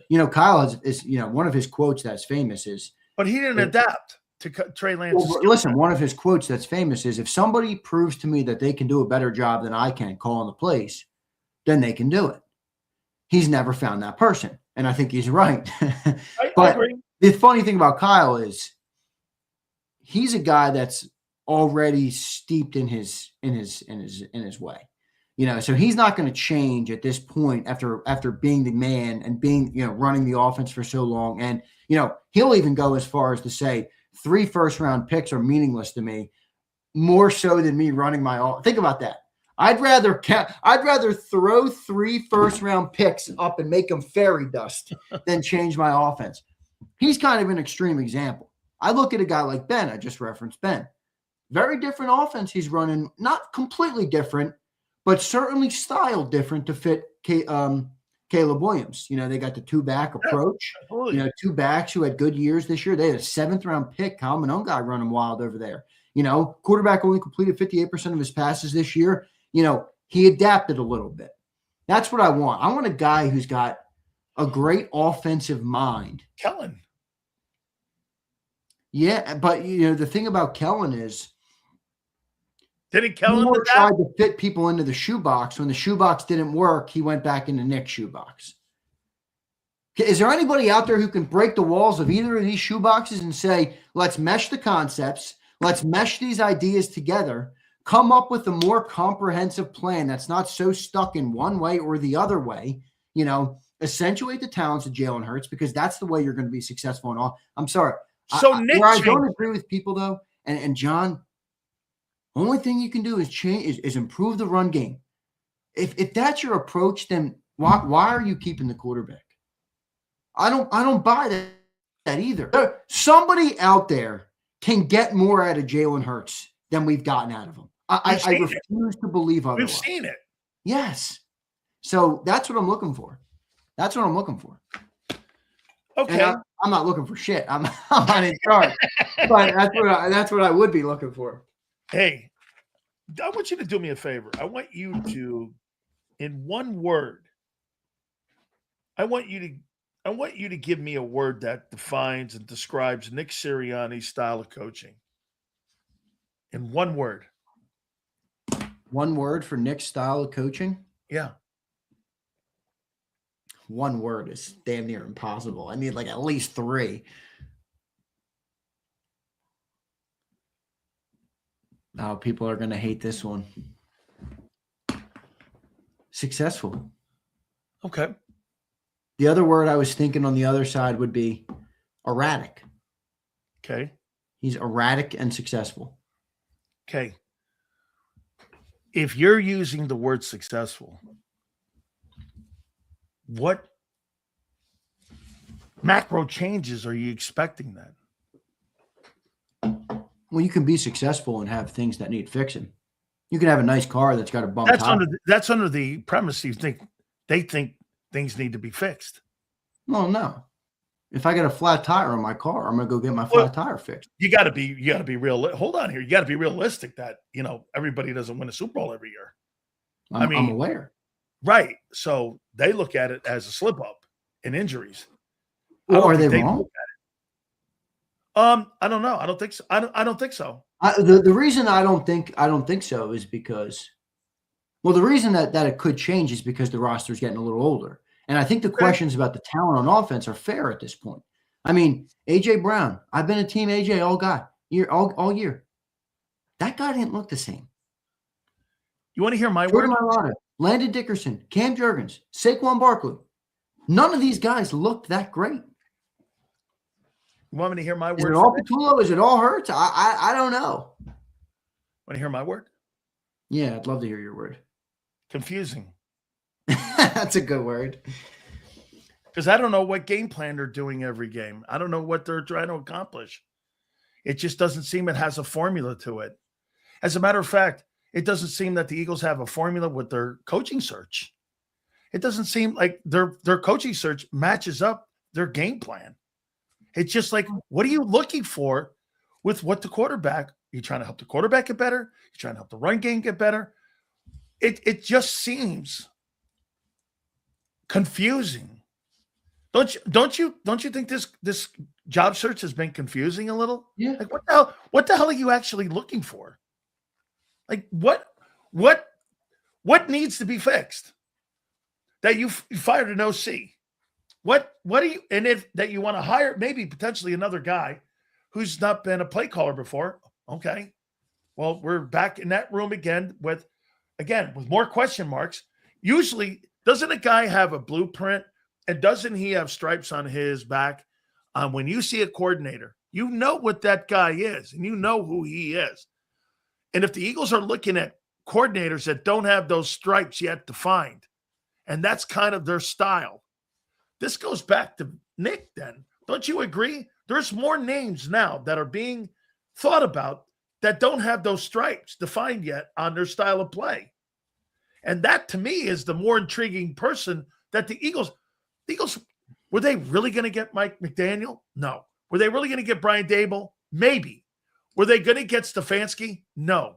Were they going to get any of those upper echelon guys? So now they're looking at guys who don't have those defining marks in their trade when it comes to being an offensive coordinator.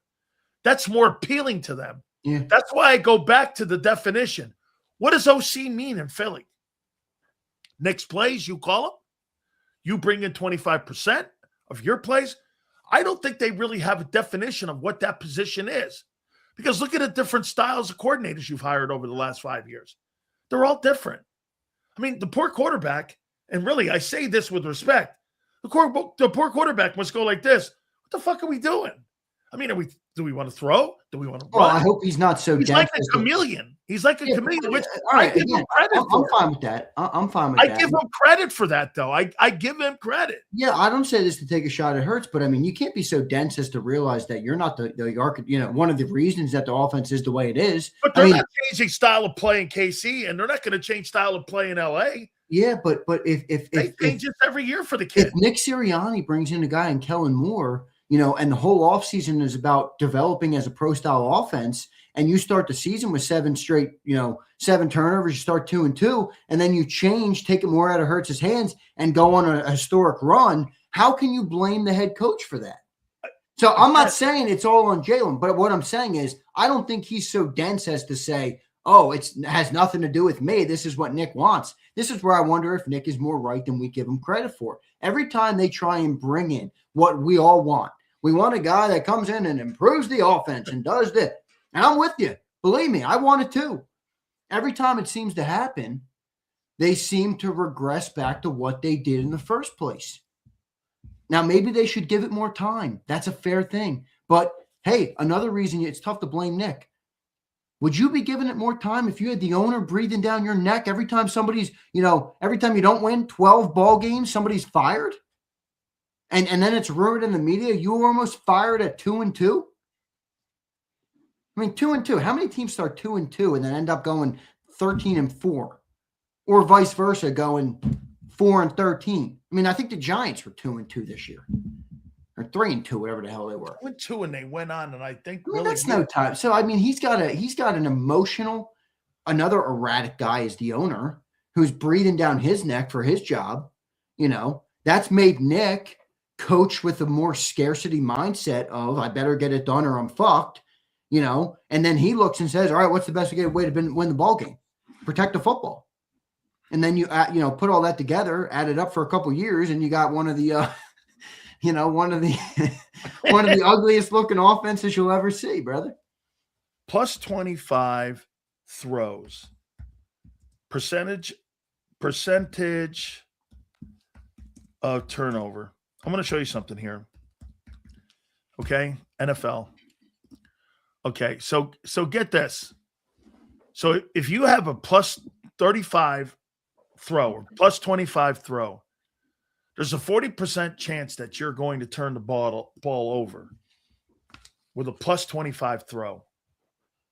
Well, the fans want to see the passing game increase. Why would I give Jalen Hurts more of an opportunity to turn the ball over more with deep throws when Nick's telling you don't turn the ball over? Well, so to Jalen Hurts' point, why the fuck would I throw the ball down the field? Right. The coach doesn't want me to. Yeah, it's true. So improving the passing game? I mean. Well, everybody's got to answer this question. A lot of people, Jalen Hurts is a very controversial figure. It seems that there's people that love him. There's people that don't like him. Not a lot of people are in the middle on him. I think I'm in the middle on him. Some days I think he's great. Some days I'm like, what the fuck? He seems to be a problem. I go back and forth. It's like what the team does. You can call me erratic too if you want, folks. Yeah, but you've seen him longer too than everybody. But when you look at the way we analyze Jalen, if we all want the offense to evolve, then everybody collectively has to say this. If Jalen has a couple more picks, I don't want to see him crucified every Monday morning. No. Because you can't want to be more productive in the passing game and then expect to have numbers and interceptions, down with the non-productive or a low volume passing game. Like, would everybody take this instead of 3,200 and 2,900 the last 2 years? Would everybody take 3,900, 3,850 like we had with Brian Johnson? Demonstrated success. We've already achieved that with 10 picks, 8 picks. I would. I'll take it. With Vic as the D coordinator? I'll take it. Yeah. Because I want to see this team try and play to win more than play not to lose. And I think they have the playmakers and the weapons, to go and win. Look, you want the margins bigger. Well, because the margins here, if they turn the ball, listen, what's happened in the last game is really a definition of what may be things to come. They didn't have any turnovers and lost. Well, when you're in that position, man, guess what? When you don't have any turnovers and you lose the game, Xander, you got your offense going in the wrong direction. Well, that's why 23 is such an interesting year, because I look at 23. And again, I've been on this week. We talked about it on Birds this morning. I talked about it with you yesterday. The more I look back on the Brian Johnson thing, that's another thing that pisses me off. But that was probably the best example of what I just explained. Higher volume, and it ended up in more picks. Now, it was too high that year. You can't live there. That's too many the fumbles, they were in the 20s. It was the first year of a coordinator, first year play caller. It was the first time Jalen was asked to throw at that level. I'm of the belief that another year in that mode, the play caller would have been even better, and the quarterback would have been better with protecting the football. That's where I think you wanted to get to. This is why I was so excited about Kellen Moore when he came in. I was thinking, all right, take what Brian Johnson did, because he built on 22. That's forgot often because of the 23 collapse. Hurts built as a player on top of 22. Now, it wasn't an MVP level season like it was in 22, but as a player, he was a more evolved version of himself. He threw the ball more. That's the year A.J. Brown had 6 straight 125-yard games. When they fired Brian, which again was stupid, and then they brought in Kellen, you look and you're like, all right, is Kellen going to get that net? Are you going to get to that next level now? You got close, but you had a lot of turnovers. Can you find that next level? That's kind of what I was hoping for with Kellen. But look, at the end of the day, dude, I really think the biggest problem here that isn't talked about enough is they don't have the patience. It was week 4, dude. The owner was ready to fire the coach. I know. In week 4. Yep. Like, so this is where I think it's It's tough for Jalen. It's tough for Nick. It's tough for anybody operating under that owner because they feel like there's a pickaxe hanging over their head, and the minute they make a wrong move, boom, your head's chopped off. Agreed. That's a tough setup, man. And it's hard to not, I get why some people don't like Nick. All right, it is what it is. I understand, but how would you act? Oh, I agree. If your job security was on the line like that, if your kids, were in a school and they might gotten fired in the middle of January, middle of their school year, it's a tough situation, dude. How would I act? You know how I would act. Yeah. You wouldn't leave the Dan cave. I know that. Hey, all right. I'm just saying. I think it's a tough setup, but it is what it is, man. We'll see. All right. Here's another one. What do you think the news is next week?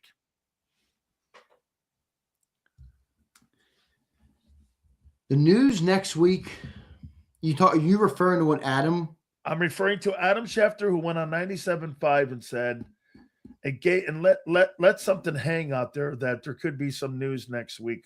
I'm paraphrasing for the Philadelphia Eagles. Now, I think it is. No, hang on. I want to make sure March 11th, the new year starts. April 23rd is the NFL draft. Can't make any trades before March 11th and when the new year starts. So go ahead. Let me hear what you think it is. All right. I have 3 tiers to this. Ready? Okay. I have what I think it is. I have an outside the box potential. Okay. And I have a tinfoil hat. I love every one of these. And I don't even know what the hell you're going to say.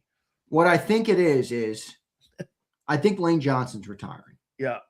And when you have a player that's been here, drafted in 2013, 4th overall draft pick, entire career in Philadelphia, future Hall of Fame football player, has met, 2 Super Bowls, been to 4, I think, right? Yeah, been to 4. You're going to look at Lane Johnson. That's going to be massive news in Philly, obviously. That's going to be a big deal. Tough to replace, too. That's going to be a big deal. That's what I think it's going to be. My outside the box thing is either Jeff Stoutland or Vic Fangio retires. Oh, my God. Vic Fangio is 67 years old. Jeff Stoutland, 63 years old, I believe. He is.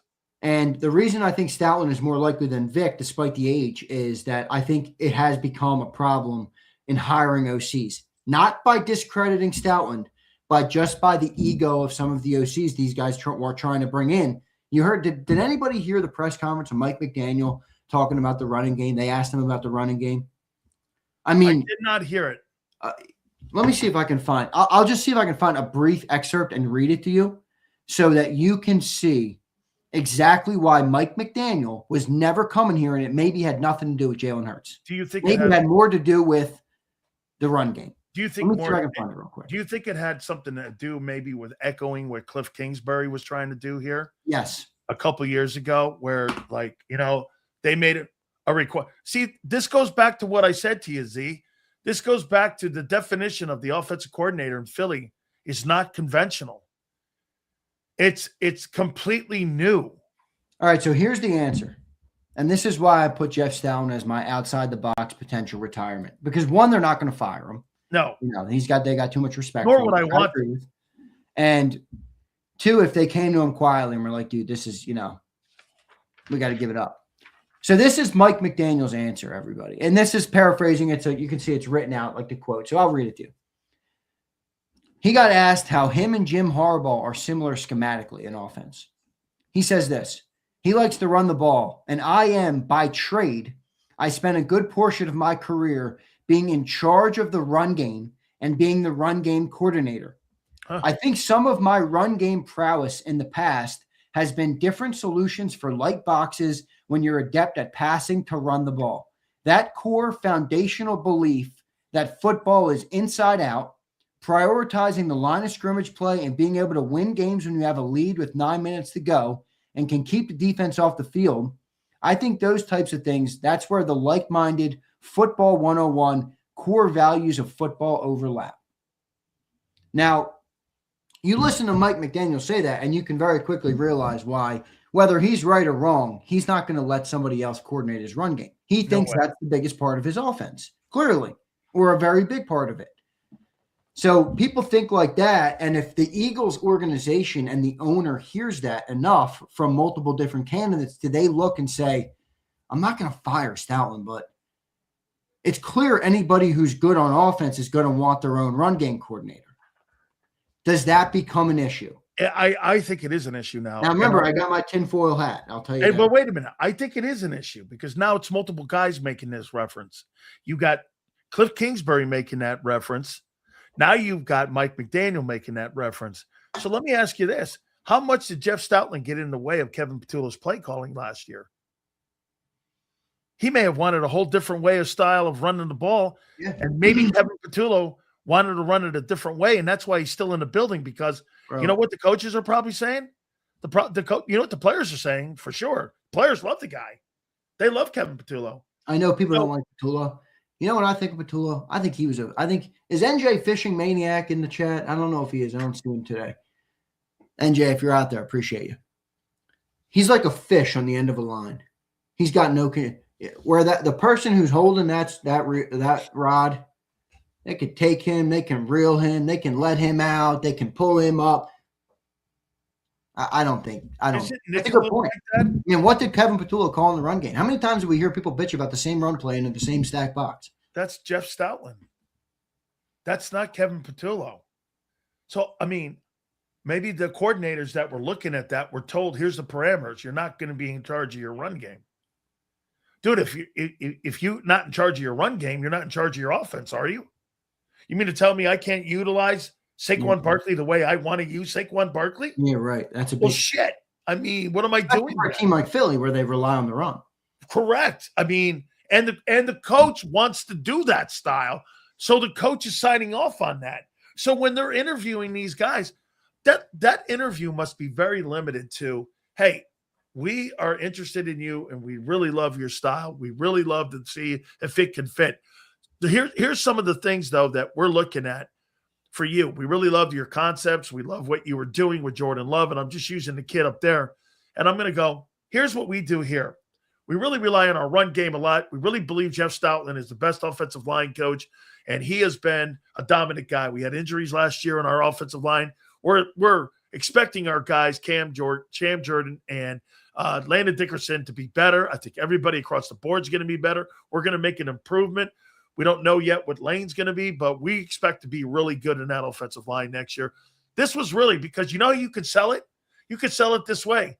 How many years have the Eagles been bad in the run game in the last 10 years? That's what I mean. That was my next point.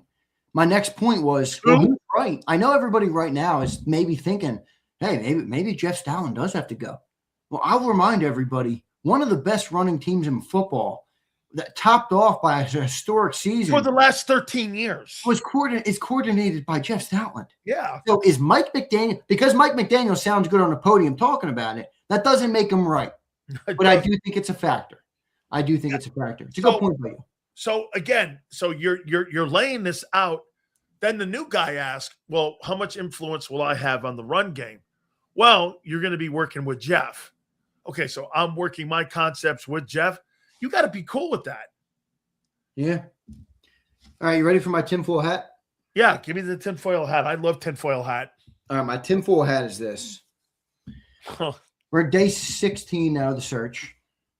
As we got, I think, to day 10, I believe, is when I started asking John the question, what's the owner thinking of the process and it taking time and seemingly not many people wanting to come to Philly? Everybody's got their opinion about why. Some people think it's Jalen. Some people think it's Nick. Some people think it's Stoutland. Some people think whatever.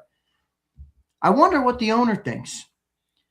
And then I look back to 2020, and I remember Doug Peterson got fired 2 weeks after the season ended. He didn't get fired on Black Monday. Doug Peterson did not get fired on Black Monday. Their season ended, I think, January 6th that year. He got fired January 18th or 19th. And now my tinfoil hat is, if they can't figure out a coordinator or they continue to get insight from interviews that people don't want to work under Nick, does Jeffrey Lurie just blow him out? Now I say it's tinfoil hat because I don't think it's happening. but I do wonder how a 16-day offensive coordinator search for an owner that believes his team is the cream of the crop in the NFL. I wonder what he thinks of those optics and what he thinks of that setup. And could Nicky Sirianni be on the outs? I don't think so. Can I give you a tinfoil Big Sills? Wait, you got to respond to my tinfoil first. I love it. You think it's possible? Not this year. All right, that's fair. Not this year. You get the 24 days, you might start thinking different. But hey, you bet, baby. If this thing gets past the Super Bowl, you're damn right I will. Yeah, I don't think it's happening, but whatever. Okay, go ahead, let me hear yours. Here's my Big Sills response and retort to Xander's tinfoil. You ready? All right. Who's got the number 1 pick in the NFL draft? Who's the Raiders? Mm-hmm. I know where you're going. Yeah, I know where you got this from. Tom Brady's got great respect for the Eagles and Howie Roseman, how they run their shop. Spytech and Mark Davis get on the phone and call Jeffrey Lurie and say, tell you what we'll do. We'll trade that number 1 overall pick to the Philadelphia Eagles for Nick Sirianni. Nick Sirianni's not worth the number 1 overall pick. Wait, he's 50-18. He knows how to work with organizations. Oh, shit. Let me send Mark the link. Go ahead. Keep talking. Go ahead. Don't you think that, you send him to the Raiders, and then what you do is you hire John Gruden as your head football coach to work with Hurts? The Eagles aren't hiring John Gruden. It made some sense until you got to that point. Well, who are you going to replace Nick with? They're not Sean McDermott? I think your tinfoil hat's maybe bigger tinfoil hat than mine. Not only do you have him getting rid of Nick, but you got him getting back a 1st overall draft pick. Well, the record would dictate that, no? That's what John Gruden was trading for. I want everybody in the chat to check in on this. How many teams do you think would want Nick if we fired him? Arizona. Like you saw Stefanski got fired, boom. Harbaugh, boom. Like coaches are coveted. Okay, Arizona, the Browns, Tennessee, the Jets. Pick all the shittiest teams on the planet. They can't get the coach right. The Eagles, how about one thing is for sure, too, about the Eagle hires. Name me a coach since 2000 that's had a losing record under Jeffrey Lurie. You know what that is? 0. No coach in Eagle and since 2000 has a losing. True. Oh, you mean overall? I was going to say 2020 we won 4 games, but yeah, you're talking about coaching record of over 500. Don't say that too loud. His head's already big enough. I'm just saying. Go get Gruden, send him to the Raiders. Yeah, that's number 1 overall. I like pick. Gruden, but they would never hire Gruden. You get the number 1 overall pick. And the owner's like a liberal dude. He's not hiring John Gruden. He's not. I'm telling you. Okay.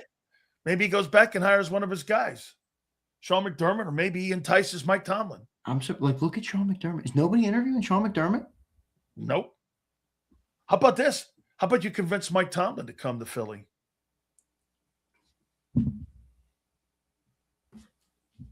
Okay, let's take Gruden out of it and go. Let's put Mike all right. Let's just go to your base. You trade the guy. Yeah, you traded. I still think and you hired Mike Tomlin as your head coach. He was wanted to covet and work with Jalen Hurts. The Steelers loved him.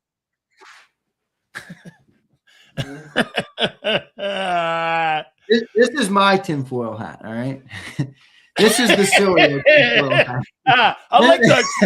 Wait a minute. This is the Sileo like tinfoil hat. Yeah, me too. But it's bigger is my point. It's a bigger hat. Yeah, maybe I'll rock this for the rest of the segment. I like that. That's a good-looking lid there, kid. No? Who would you rather have right now? Mike I don't Tomlin or think Nick Sirianni? I don't think they're getting rid of him. That was my out of the box thing. If you get to day 24, bets are on. Get on Polymarket and predict a firing. Man. What are the 3 reasons why no one has taken this job, in your opinion? The 3 top reasons. Is it Nick? Is it Jalen?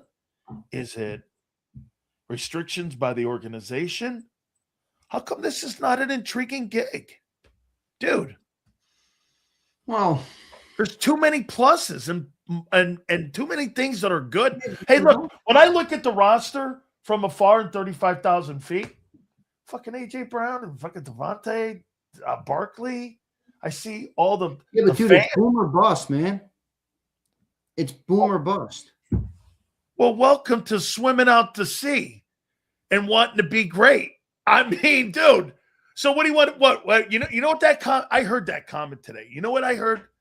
So people like to have one foot on the beach and one foot in the boat. And you want to talk about rowing? No, up I just think there's more at play here than I get it. You're a hyper competitive former football player, and the only thing you see is wins and losses. But these are human beings. There's kids, there's wives, there's families, there's climate, there's taxes, there's you name it. It's a part of it. So when you look at Philly, and how many times have we said this? The pros and the cons. And I said this about the young coaches. Mark, I texted you to it says message sent failure. Mark, did you block my number?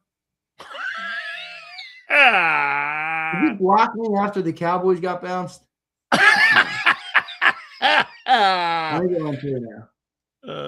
That's fucking hilarious. If you're I was saying this though, like if you're a young coach, listen to this if guy. You're Declan Doyle, if you're who's the other guy they wanted? Who? Charlie Weiss. Charlie Weiss. Why would you want to come here? Wait, let me run this by you. Because he's the name of the week right now. Brian Johnson was a first-year coordinator in the NFL. Guy coached up the 8th-ranked offense. And not only the 8th-ranked statistical offense, they were the 6th-graded offense. It was the highest grade in passing the team has had in the Nick Sirianni era. That guy got put out to pasture, and he's never gotten back to an OC since. He's still not back as an OC. First-year play caller. By the way, with the 31st ranked defense. If you remove the names in the team, and I told you a first-year coordinator had the 8th ranked offense and he had the 31st ranked defense, you'd be like, holy shit, is that guy up for a head coaching gig? So, folks, in case you don't know, Xander's about ready to get married here. And I'm just curious, Xander, just like building a team, if I married a chick that, for me, was worried about the weather and worried about the fan bases, and I was worried about whatever, and my old lady saw $4.5 million as a coordinator, I think this is more about my old lady would be like, we're going to live in Topeka, Kansas. I don't give a shit what that is, because to me, that comes down to Big Daddy doing this. Well, I got the wrong teammate then. And what if Didi was sitting there saying, Dad, I don't want to leave, man. I love my school. I love my friends. You'd be like, honey, I get you a brand new pony in our new town. Hey, guess what, Didi? You're going to have a brand new BMW, honey. You're going to have a lot more of the kitty. You're going to have more in the booty chest. Yeah, look at Mark. Mark, are you listening? You're a crybaby. Mark texted me. No link. I guess you don't want me on. Got it. Typical liberal. typical Cowboy fan. Come on, Mark. Yeah, typical Cowboy fan, Mark. Always crying. Yeah, it's funny. So all right. You want to go to supers here or Let's what? get the supers, brother. Let's get them. All right, here we go. Here's Trev. What's up, Trev? Sills, I'd buy out Brady's share in the Raiders and make him the head coach. Yeah, well, guess what? The owner's not going to tell him what to do. Yeah. Could you imagine Brady being a play caller? Holy shit, that'd be incredible. I don't know. Sometimes great players don't work out as great coaches. Agreed. But the way he calls the game, the way he shows you what he sees, how he won 7 Super Bowls? I don't know. I enjoyed listening to him. Wait, Catch gives the most simple, logical answer. Fox pays way more. He had 33 large, and he works a couple days a week. Yeah, $375 million he got. Yeah. Facts, Sills. Here's one word for dumb Seriani's coaching style: indecisive. I don't think that's that terrible. I don't think he's right, though. It's not indecisive. It's decisive in the way that you don't like. You think the situational play calling is good? No, but that's not being indecisive. Being indecisive is not knowing what you want to run each week. They know that they want to run a dummy down offense, no turnovers each week. That's what they want. They're pretty decisive about that. Yeah. In the face of a lot of people shitting on them. They're pretty decisive on them zone runs too, man. Yeah. German Eagle becomes a member. Thank you, German Eagle. Are you in Germany? Thank you, brother. Here's Mark. He is. Agreed, Xander. Nick dumbass offense is unmessable. What? I don't know. Me neither. Here's walkout. Erratic is right on, Xander. That's perfect. I agree. I think that's the perfect word. Not only for Nick, but for the team. Here's Pump. Sills. I got a flying saucer I can sell these gullible dum-dums. Absolutely. No way Bob Lang and crew would try to spin things through media. So wait, I do have to ask you a question. All right. Without naming anybody. Do you believe that the Eagle job has really never and hasn't been offered by 7 to 17 guys? Yeah, but I think it's semantics. I think they don't offer because they don't want to be let down, or they want to hold the cards, if that makes sense. Sure. If I know somebody's not going to take the job, I'm not going to offer them. So if you're interviewing, I want you to listen to how that sounds. I'm interviewing 17 people, but I haven't offered the job yet. Yeah, right. It's like who's the common denominator? Hey, you might be the problem. Yeah. I mean, how many? I offered you 17. No, I interviewed 17 people. Have you offered anybody? No. Then what are you doing? Yeah. Here is Germany. He is in Germany. Is he? Dope. Yeah. By the way, Sills, I think we were right. It wasn't and isn't about Jalen. Mike Garafolo reported that Dable was intrigued by a possible reunion with Jalen, but is close with Salah and went that way. Yeah. Yeah, well, that's more about how Nick sees the OC role. That's what we said. It's defined differently in Philly, Xander. You say it all the time. The Eagles are a wild organization. It's just different the way they do shit. Shit, they can't be transparent in anything they do. They can't even tell you BG's supposed to not open his face at a damn remote for WIP. Get him out of there. All right, here's Leon. If it's Stout, then he should have done it earlier for us to get a real OC. Maybe if it's Stout, Cliff comes here. Remember, Stout was the only reason why. Wait. You want Cliff Kingsbury over Jeff Stoutland? Not me. Yeah, me neither, Leon. Here's Freddie. Eagles should move Nick into the front office. I think that's his next role. Maybe. Well, they don't like firing people. They just put them in different areas of the building. I mean, Kevin Patullo. Does anybody know what Kevin Patullo is anymore? Yeah, he's in Howie's old broom closet. Yeah, that's it. That's now occupied by Kevin Patullo. He can come out of his hermit in 5 years. Here's Kyle. The Packers QB coach intrigues me. He coached 2 different QB styles in Love and Willis. By the way, he's got a lot of people throwing great love about the way he coaches, and there's a lot of intrigue around the league about him. That Sean Mannion kid or Minion kid, I don't know. The Eagles have me so confused on names, man. There's like 20 of them. I don't know. There's 20 fucking names. I can't keep her. It's like Xander's old black book back in the day. I can't keep the chicks. I burnt that black book. That black book no longer exists. Here's Dave. I'm hearing Fangio might retire. Is this true? Guys, if this is true, yeah. Man, then you can't let Clint Hurt go. Then you can't let Clint go. No way. All due respect to Clint, I don't think he's going to be what Vic is. And by the way, I hate to say it. Hey, how about hiring Sean McDermott then? Wait, this is going to be music to Mark Holmes' ear, who's listening, who's focused in right now in the green room. The Cowboys got the guy you want if Vic was retired. Oh yeah, Christian Parker. That's who you want. Yeah. That's who they wanted. No disrespect to Clint, but Christian Parker was the guy. Yeah, but then remember, Sean McDermott worked for Jeffrey Lurie. Would you hire him as your DC? Maybe. Jim Schwartz might be out there. He is out there. He is. He wants out of Cleveland. Yeah.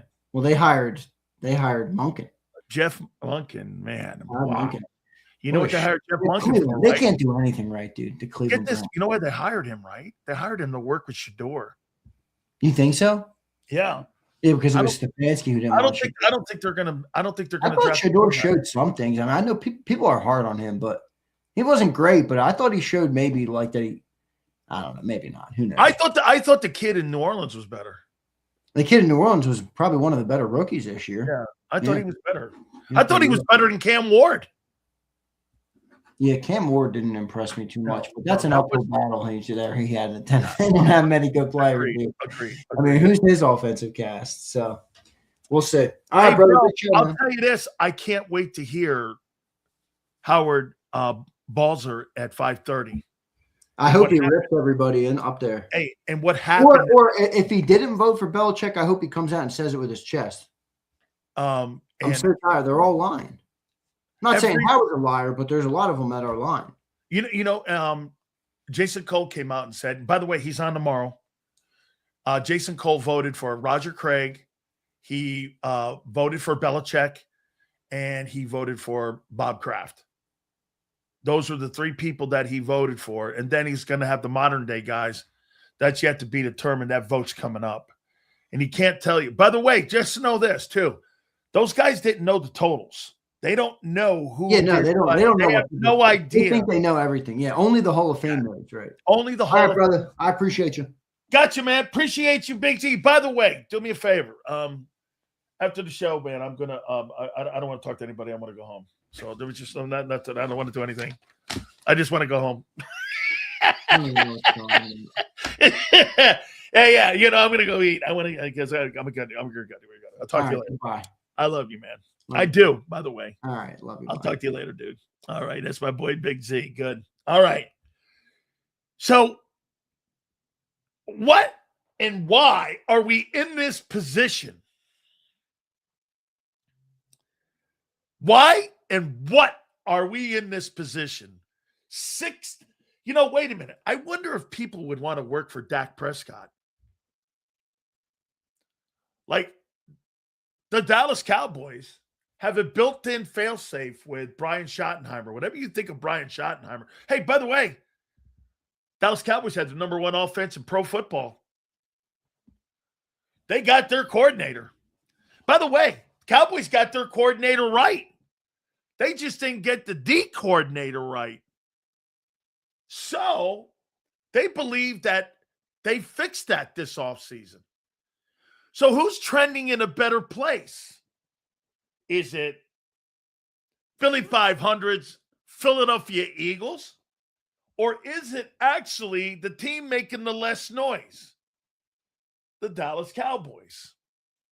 Who would have thought that the Cowboys are actually making right business decisions for the first time in like decades, and the Eagles are still sitting back and waiting?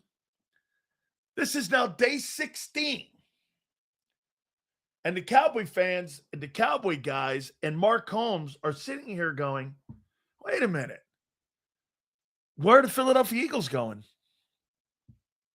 What is going on?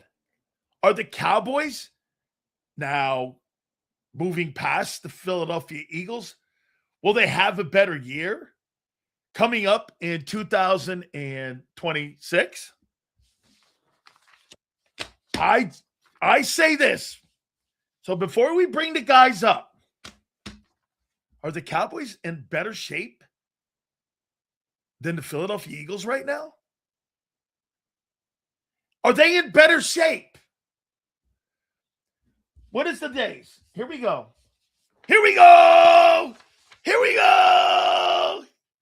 42 days away from the start of free agency. 84 days away from the NFL draft. Here we go. without further ado, the big-time content creator with the Dallas Cowboys.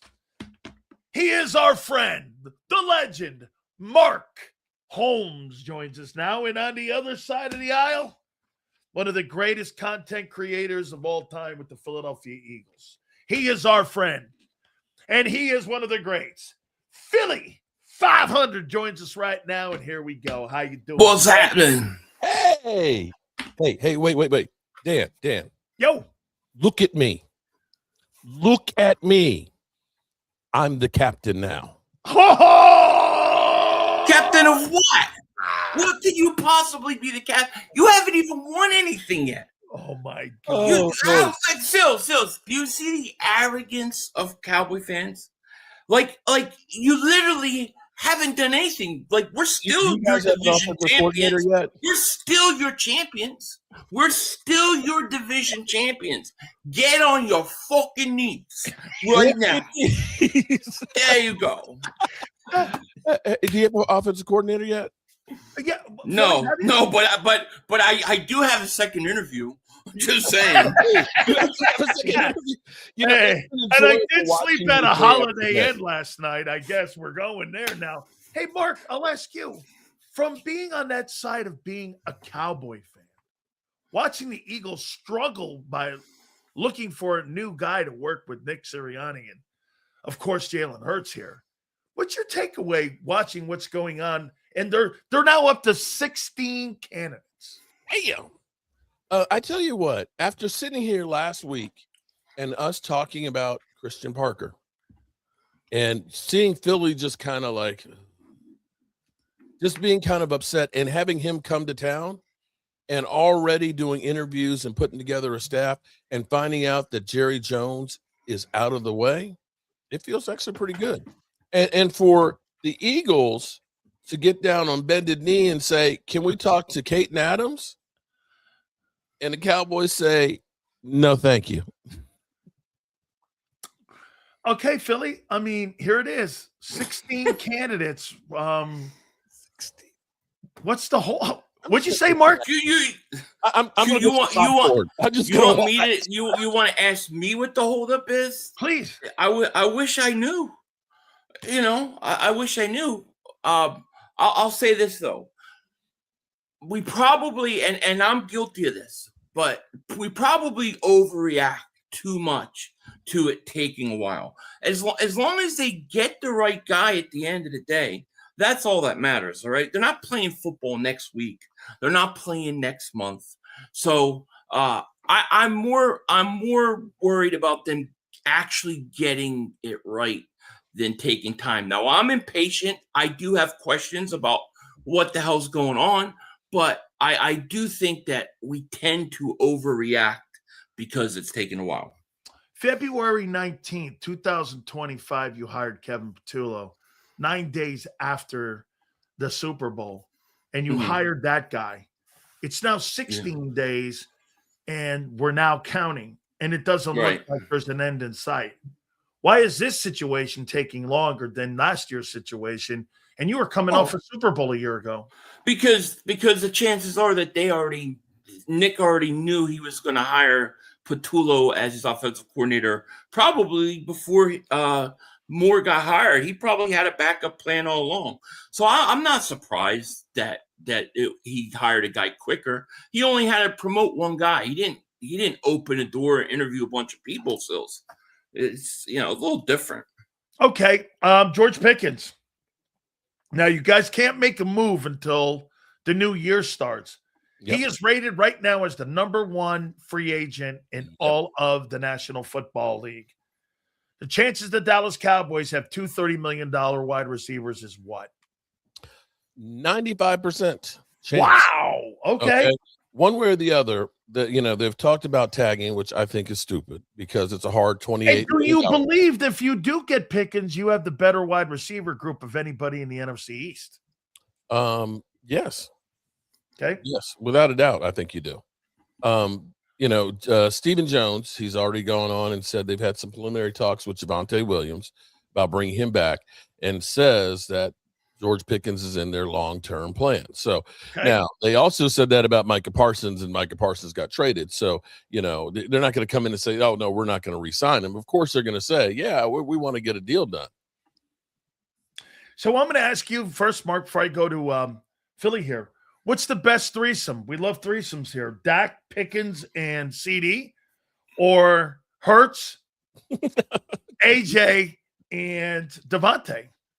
Are you really asking that question? Yeah. Where did their offense rank last year versus the Cowboys? It was passing-wise, it was 25th. Okay. All right. And where was the Cowboys? I think number one. That would be. okay. Thank you. Thank you for answering that for Here me. we go. We could talk about your offense last year. I would love to, because the truth of the matter is what happens to Dak in the playoffs. You can look at last year actually.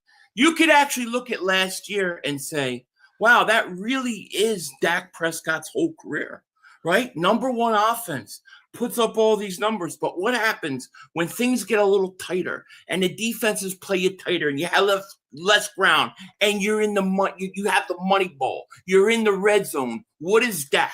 He's average red zone offense. But Jalen Hurts and the Eagles, where were they? Number one. Why? Because under pressure, we're better than the Cowboys. And most times. And it didn't work out all of last year, but most times it does. Last year. I tell you what. You know what? I said last week, I said it's nice to see you guys becoming the drama queens.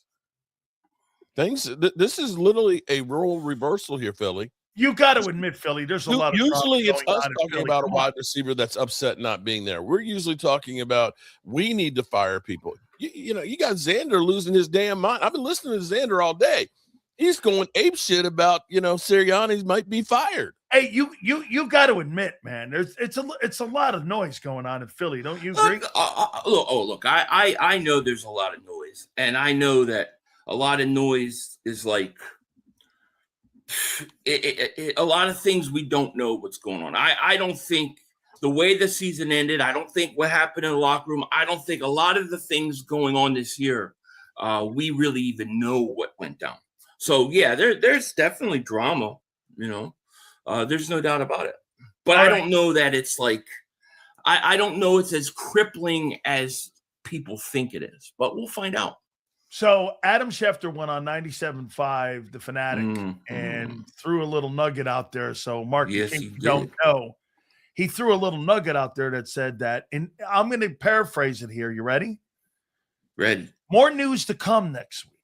Now, it can't be a trade because you can't do any business until post-March 11th. You can't. I doubt you're firing the coach. Are you concerned that it could be the retirement of Vic Fangio, Jeff Stoutland? No. Or the retirement of Lane? Well, don't say Vic Fangio, because then I will have a shit fit conniption. Yeah. All right, because why on earth would you let Christian Parker out the door? I don't believe it's Vic Fangio, because I don't believe the Eagles would let Christian Parker out the door. They would have hired him, and so I don't believe it's Fangio. I think it could be Stoutland. I think it could be Lane, right, retiring. Yep. However, I don't think Lane's going to want to go out the way he did at the end of the year. I don't think he wants to go out that way. I'm going to tell you what I think it is. Okay. I think it's Jalen Carter's extension. I think the Eagles are going to announce that they have agreed to terms with him. Well, they can't really do anything until the new year, though. No, they can agree with they can work on their own guys. I think they can't. can't. They can't officially sign it. You're right. I don't know the verbiage on that. They can work out agreements with their own players, but you can't trade a guy and you can't get a guy in off season. So they can work out a deal with him. So I'm going to say I think it's going to be that. We need good news. We haven't had anything good happen to us. Not since Jalen Phillips was traded. That's like the last really good thing that happened. Can't afford to bring it back, though, can you? No, here's the deal. I don't know. We got Howie. We'll be fine. Here's the thing coming out of the Drew Rosenhaus's folks. The number one team that's in pursuit of him is the Tennessee Titans. and they have over Yeah. $100 million in cap space. Yeah. And so That might be true. they may overpay for him, Philly. Okay. So hey, Mark, I gave Xander this. You want me to? I'm going to give Philly 500 a heart attack here. You ready? Oh, please do. So I said this to everyone in here, and I'm going to give it to you two guys. This is my aluminum foil next week. My craziness, the Big Sills craziness. You ready? Ready. You trade Nick Sirianni to the Raiders. You get the number 1 overall pick in the draft. Then you bring in Mike Tomlin to become the head football coach of the Eagles. That's my ultimate. I love Mike Tomlin though. Like if I was a player, he'd be one of the guys I'd want to play. Raiders don't want Nick Sirianni. They could have Nick. But you sure they're going to give us the first, or are we going to have to give them the first to get rid of him? No. I'm trading him out. Well, wait a minute here. Okay, Philly, then why don't people – do you think it's Hurts or do you think it's Nick Sirianni? No. They don't want the job.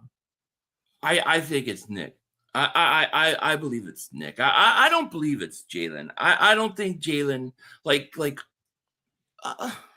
I mean, even if you want to say he has flaws and he has deficiencies in the pass game, I don't think he comes off to me like such a guy that's hard to work with that somebody's not going to work with him.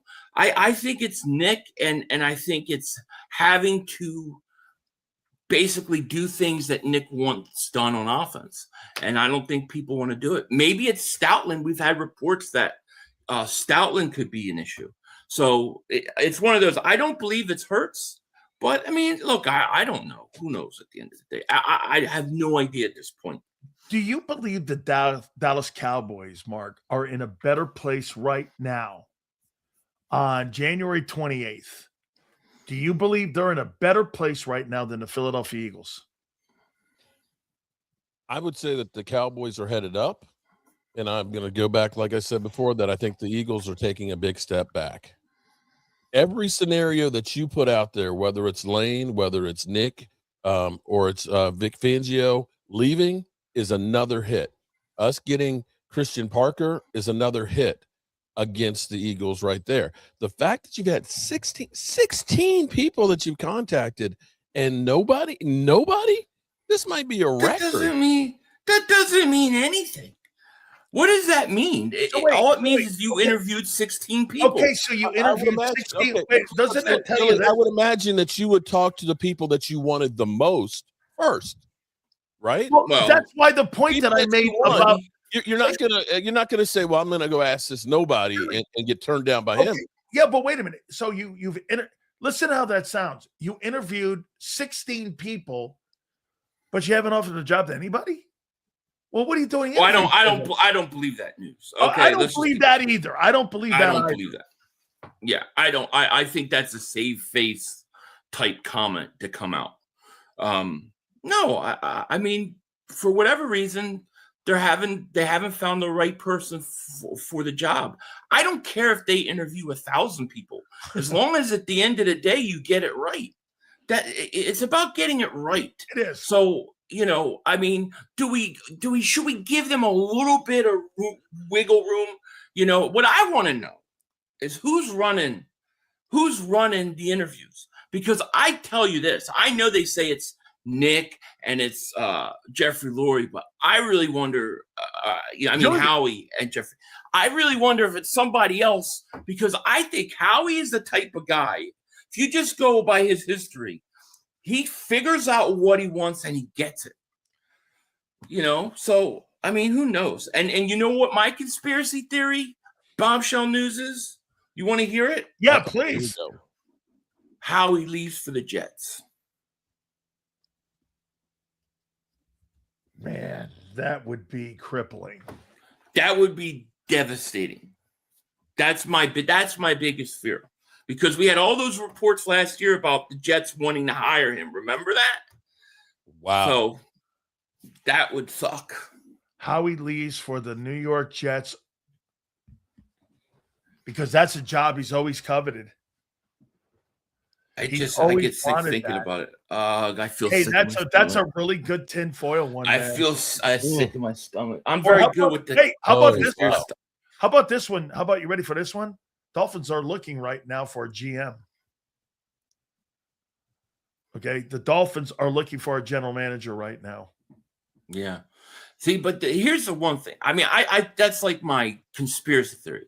How he's not going to get the wiggle room that he gets in Philly. You know, I mean, Jeffrey Lurie allows him to make. He's got to find the right owner. He's got to go with the right owner. So to me, the only way to get if I'm Howie, the only way I'm leaving is if I get like part ownership somewhere. Otherwise, I have like the Browns. No interest. Yeah, like that would be the only way because there's no owner. I mean, say what you want about Jeffrey Lurie, but I think he's a great owner. I mean, this guy gives you the opportunity to make mistakes, fix the mistakes, and he deserves credit for that. I think you just gave me a great topic, and I'll ask Mark Combs. Mark, what separates Jerry Jones from Bob Kraft, who's now gone to his 11th Super Bowl now? What separates them is Bob Kraft gets people to do football things. Jerry Jones is a marketing genius and gets in the way. Empowers. Mm-hmm. Okay, right? Think about it. He went with Bledsoe and he went with Parcells.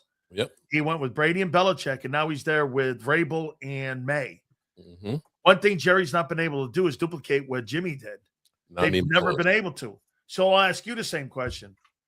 Don't you think you've left Super Bowls on the table by the way that you micromanage your football team, Philly? I mean, what's the difference between Bob Kraft and Jeffrey Lurie? Jeffrey Lurie has been to, let me see, McNabb. He's been to 4 Super Bowls, correct? He's been to 4 Super Bowls to get 2 wins. I think you guys have left at least 2 on the table. Okay, I think there's probably 2 you've left on the table because the way you do business. What's the difference between Kraft and Jeffrey Lurie, in your opinion? Tom Brady. Well, no, there's 3 different people they went to Super Bowls with, 3 different quarterbacks. Well, Tom Brady, to me, when you have Tom Brady, you're probably going to win most of those Super Bowls. No, I get it, but you've gone to the game 3 different times with 3 different people. Right. I don't know. Well, wait, who did? Oh, Bledsoe. You're thinking, right? He went. Yeah, when he bought the team, he went with right. Bledsoe. That's right. I forgot about that third one or that first one. That's right. They went there. Yeah. I mean, I don't know. I mean, look, Belichick's not a Hall of Fame quarterback. I mean, coach. So who knows? I mean, how ridiculous is that? Hey, we're gonna get to that one right now. So you started. Finish the Lurie one. Please. No, I don't know. I mean, honestly, I don't know because I think Jeffrey Lurie has done a really good job. I mean, I guess personnel at the end of the day, you didn't have the right guys at the right spot when you needed it, I guess. Otherwise, I think it's been pretty close, really. 11-4. Well, in terms of you've gone to 4, he's gone to 4 with different regimes, and 1, 2 different regimes. I got it. Yeah, okay, I'll go there. Yeah. All right. Yeah. Since you brought it up, 334 victories, 8 Super Bowls, 6 as a head coach. He coached Brady and Lawrence Taylor. Mm-hmm. I'll start with you, Philly. I mean, 11 people thought that then Nick Sirianni's accomplishments mean nothing. Jimmy Johnson, by the way, has gone on a tangent, and he never goes off like that. Never goes off. Your takeaway on what you saw there with the pettiness of the Hall of Fame voters. By the way, I got one coming up at 5:30 in Howard Balzer. What's your takeaway on that? I think it was criminal. I mean, I don't know. I mean, the only thing I can think of is does this have to do with the Inflategate thing? Are they punishing him for that year or whatever? That I think even if you took half his Super Bowl victories away, he's still a Hall of Fame coach. I thought it was criminal, but it just goes to show you, a lot of times you hear these sports guys want to act like, they know everything. They know what the hell they're talking about. Then you see something like that. And it's just, it's crazy. To me, it was absolutely insane. How about this, too? Think about this, guys. Does that mean Brady now has to sit a year because he was involved in that, too? Is he not a first ballot Hall of Famer? I mean, is that where you're going to go? Mark, give me your takeaway on this. What you saw. I tell you what it feels like. It feels like T.O. and it feels like Michael Irvin. And I remember actually meeting Michael Irvin the first time, the night about an hour after he found out he wasn't going to be a first ballot Hall of Famer. There is no question Brady is a Hall of Famer. There's no question. This is all politics just to say you're going to wait a year because we just don't like you. It's bullshit. It's the dumbest shit I've ever seen. I can't believe, that you would come up with, and you tell Bill Belichick every single accomplishment that any coach has ever had. I mean, Tony Dungy's not a Hall of Famer. Jimmy Johnson's not a Hall of Famer. Or they're not first ballot guys. So you're telling me what would you rank Belichick as? Top 5 coaches of all time. Like, where would you put him? 2? If I had to put 1, 2, great 3. Question. Okay, let's do this, guys. Here's my 5 coaches. I'll do 4 because that's a Mount Rushmore. My Mount Rushmore of NFL coaches. Belichick's in that list. I would put Lombardi in there. I would put Shula in there. And I would probably put Walsh. Man. That's hard. Walsh or Noel. Yeah, Noel too. Yeah. So I'm gonna go Belichick, Lombardi, Shula, and Noel. And if I'm gonna rank them, I'm gonna go Lombardi 1, Belichick 2, Shula 3, and Noel 4. It's a tough one here. I'm sorry. I got to put Tom Landry ahead of Shula. Tom Landry was offensive coordinator and defensive coordinator. They won as many Super Bowls. He was an innovator, using, of course, the computer, going to small schools, finding talent where nobody else did, came up with the shotgun, the flex defense, and ended up bringing the Dallas Cowboys dynasty. Sorry, you got to put it in. It's tough when you start saying, but you got to have Bill Belichick in there as one of the top 2. Now, Lombardi has got to be number 1. Then every coach right now, we all can agree that not one coach should be a first ballot Hall of Famer. That's coaching currently. That's right. That means Andy Reid. Right. He's better than all of them. Yeah, and Andy, I think, is all. Well, if you don't say Bill Belichick, then you can't say Andy Reid. But Andy Reid, you got to look at Andy Reid there too and put him up there as a guy that should have the chance of being a number 1. Well, if he averages 10 wins for the next 4 years, he'll pass Shula. Right. Okay, and he's going to have Mahomes for another 4 years, so he's going to get 40-plus wins. Yeah. At the end of the day, Andy Reid is going to have the most wins and could potentially catch that 31 victories in postseason play. Philly, who do you have for 4? Who would be your 4 all-time coaches? I would have just like you 1, 2, 3, but I would have Walsh, and I didn't see a lot of no, but I would put Walsh 4. That would be my 4. I'm not putting Landry top 4. He can kiss my ass. Of course you wouldn't. Of course you wouldn't. What does he have? 230 wins, 230? Is it? Yeah, somewhere around there. Somewhere around there, 230 victories. I know that Reed just passed him on the all-time list. Mark, what's the number 1 need in the offseason here as you get ready for free agency? It's actually 270. 270 wins. Wow. Yeah. That's right. Reed's at 279 right now, I think. Right, and that's including playoffs. Okay. What Cowboys' number 1 need in the offseason? Not the draft yet, but number 1. And do you think the Cowboys are going to make moves in free agency?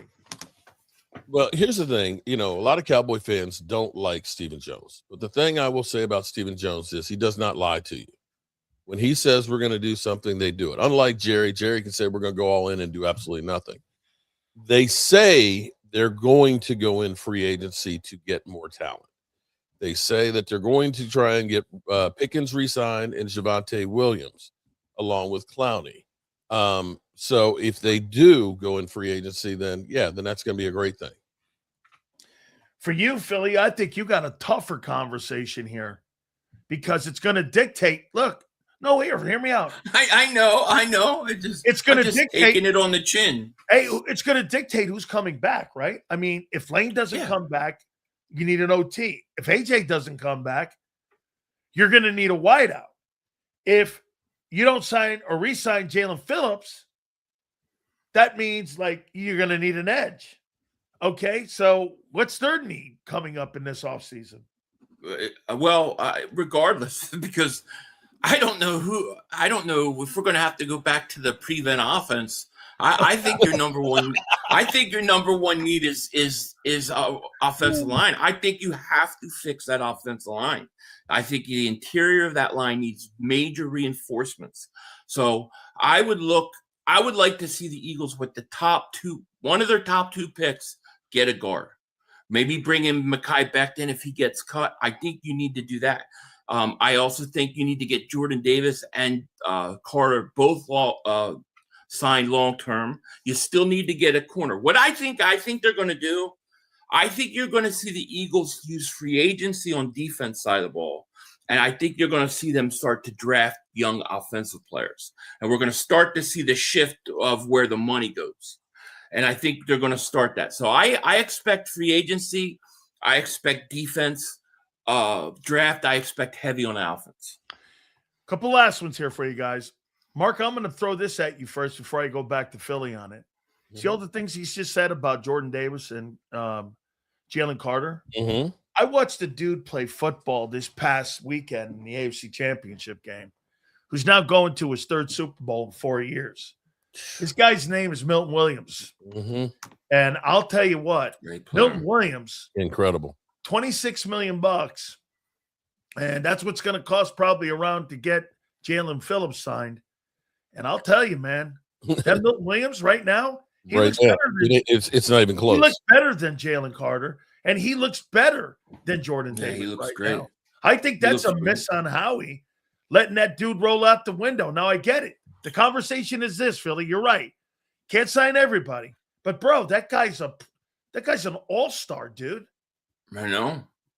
He's fantastic. And you know, I think I get it. I get it. But I think if you're where Howie was, and if you kind of stick with the philosophy the Eagles stick with, they're not letting young guys that they draft high walk out the door.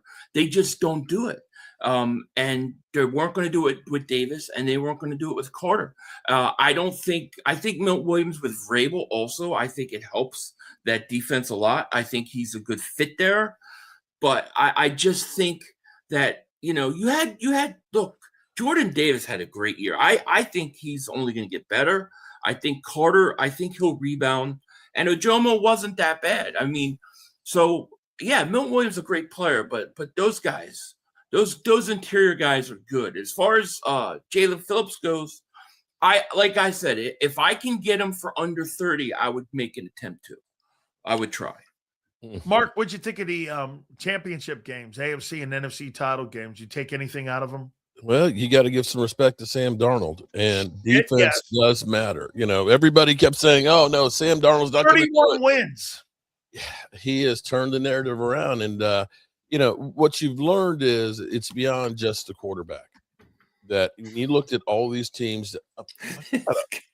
It's not like you had a chopped liver defense last year when you won the Super Bowl, there, buddy. This guy does whatever he can, doesn't he? It's like a boomerang. It always comes back to Dak. Go ahead. Darnold had help. Wait a minute here. Here's this.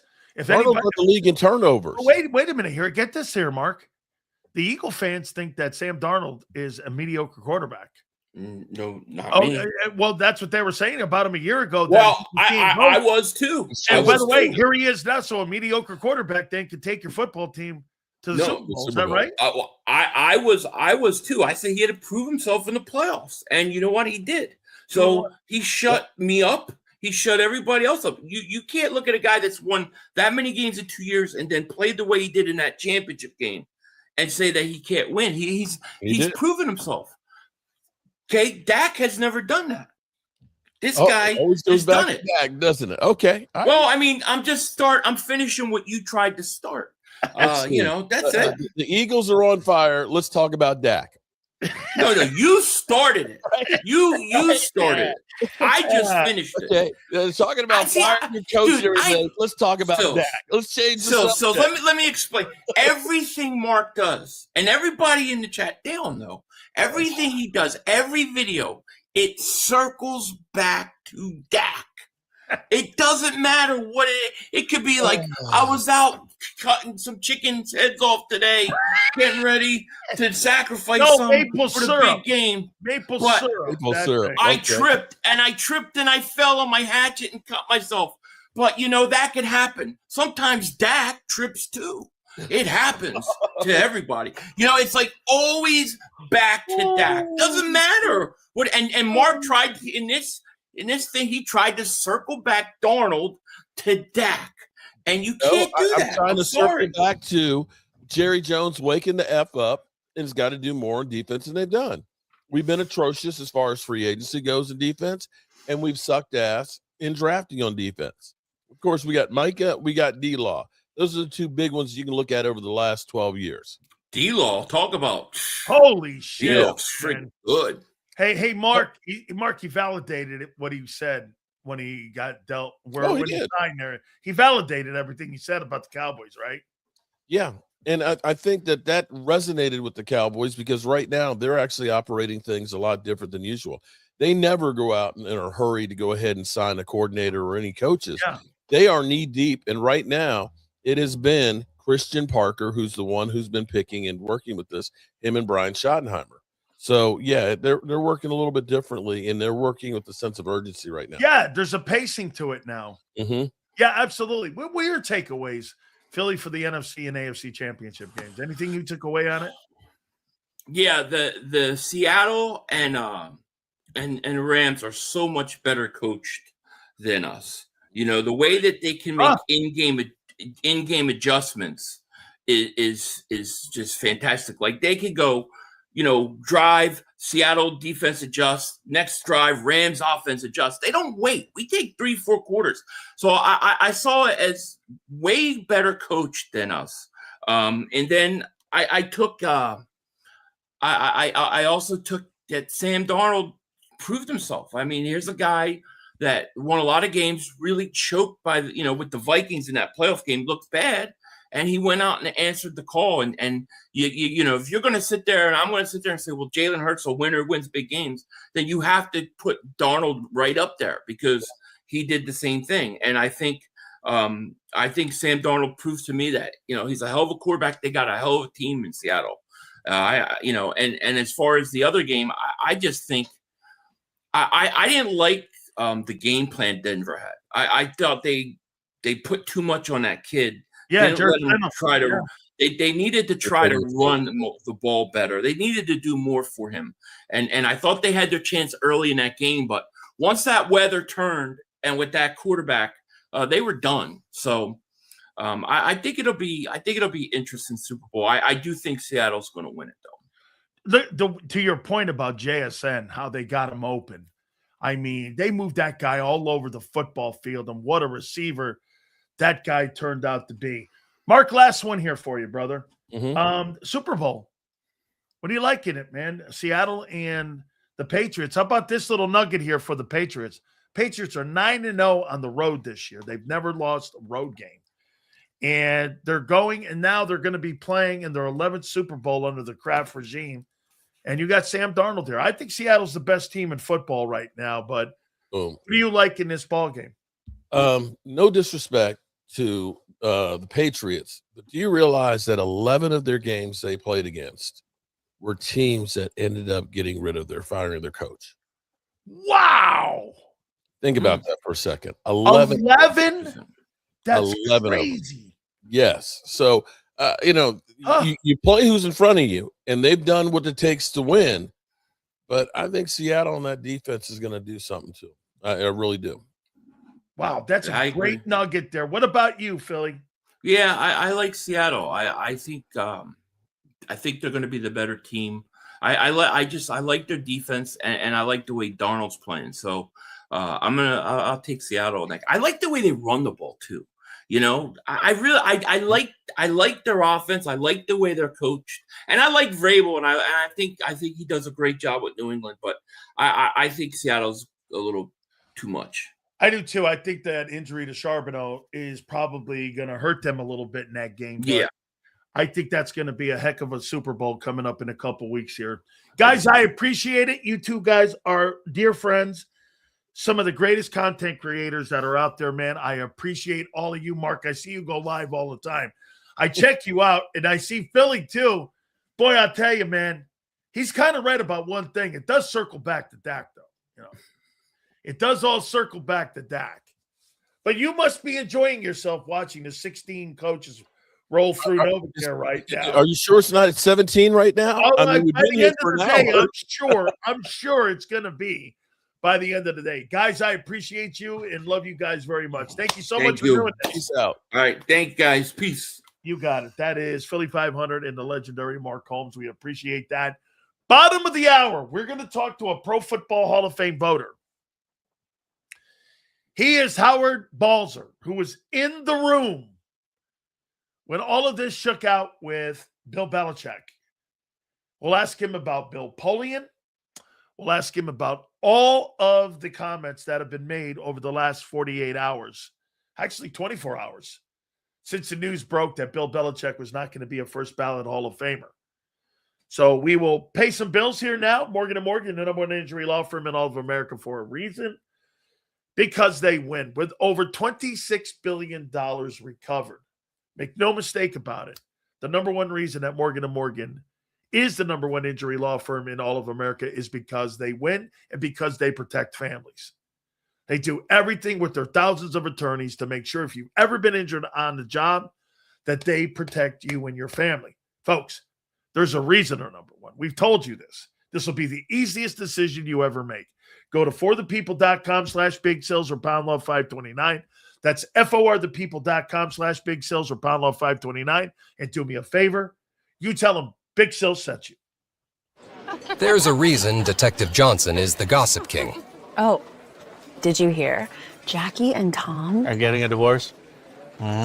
Sad. Well, I heard that Ashley had work done on her face? Yeah, oof. Just like there's a reason Morgan & Morgan is America's largest injury law firm. Injured? With over $25 billion recovered for our clients, there's a reason to go big. Bathroom? Okay. Morgan & Morgan, America's largest injury law firm. Oh, okay. Ignite your nights with free live entertainment daily, only at Live Casino and Hotel Philadelphia's Center Bar. 7 days a week, enjoy some of the region's top party bands, performers, and DJs as they take the stage in the heart of the casino action.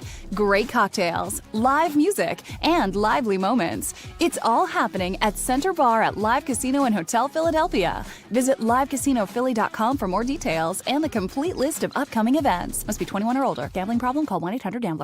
This is Eric. When he got injured in a car accident, he called Morgan & Morgan. He not only gets a lawyer, he gets trial lawyers like Sam and Jessica, who are in it to win it. He gets his own investigators with briefcases, leather ones. And if you ever have questions, our customer service folks keep things rolling. Injured? We're your army. Morgan & Morgan, America's largest injury law firm. Welcome to the Jet Setters and the High Rollers, to the Shot Takers and the Tastemakers. Welcome to the Viewfinders, the Thrill Seekers, and the Night Owls. Welcome to everything you could possibly want on one 5-mile island. Welcome to the Wildwoods. Book your stay today. In our hometown, we all look out for each other. We go the extra mile to lend a helping hand. We step up to keep our communities going strong. And at Independence Blue Cross, we're here to keep you going strong. We've been deeply rooted in our communities for more than 85 years. And that connection to members has earned us our spot as the #1 health insurer in the region. So while you look out for your neighbors, know IBX. is always looking out for you.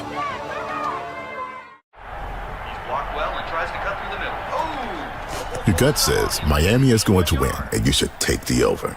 Your gut also said your NFT selfies would only go up in value. They didn't.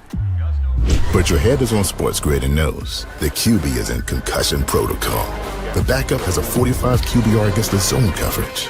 The New York D has the most sacks in the league. So yeah, trust your head. It's smarter to be on Sports Grid. EAGLES. Eagles.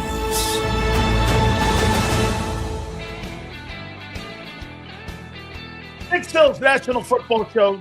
Do me a favor, please hit the like button. We were going to have a Pro Football Hall of Fame voter on in a couple minutes. He is one of the 50 men that were in the room that made that decision not to make Bill Belichick a first ballot Hall of Famer. Jason Cole will be with us tomorrow, so we'll talk to him tomorrow on this and get his opinion.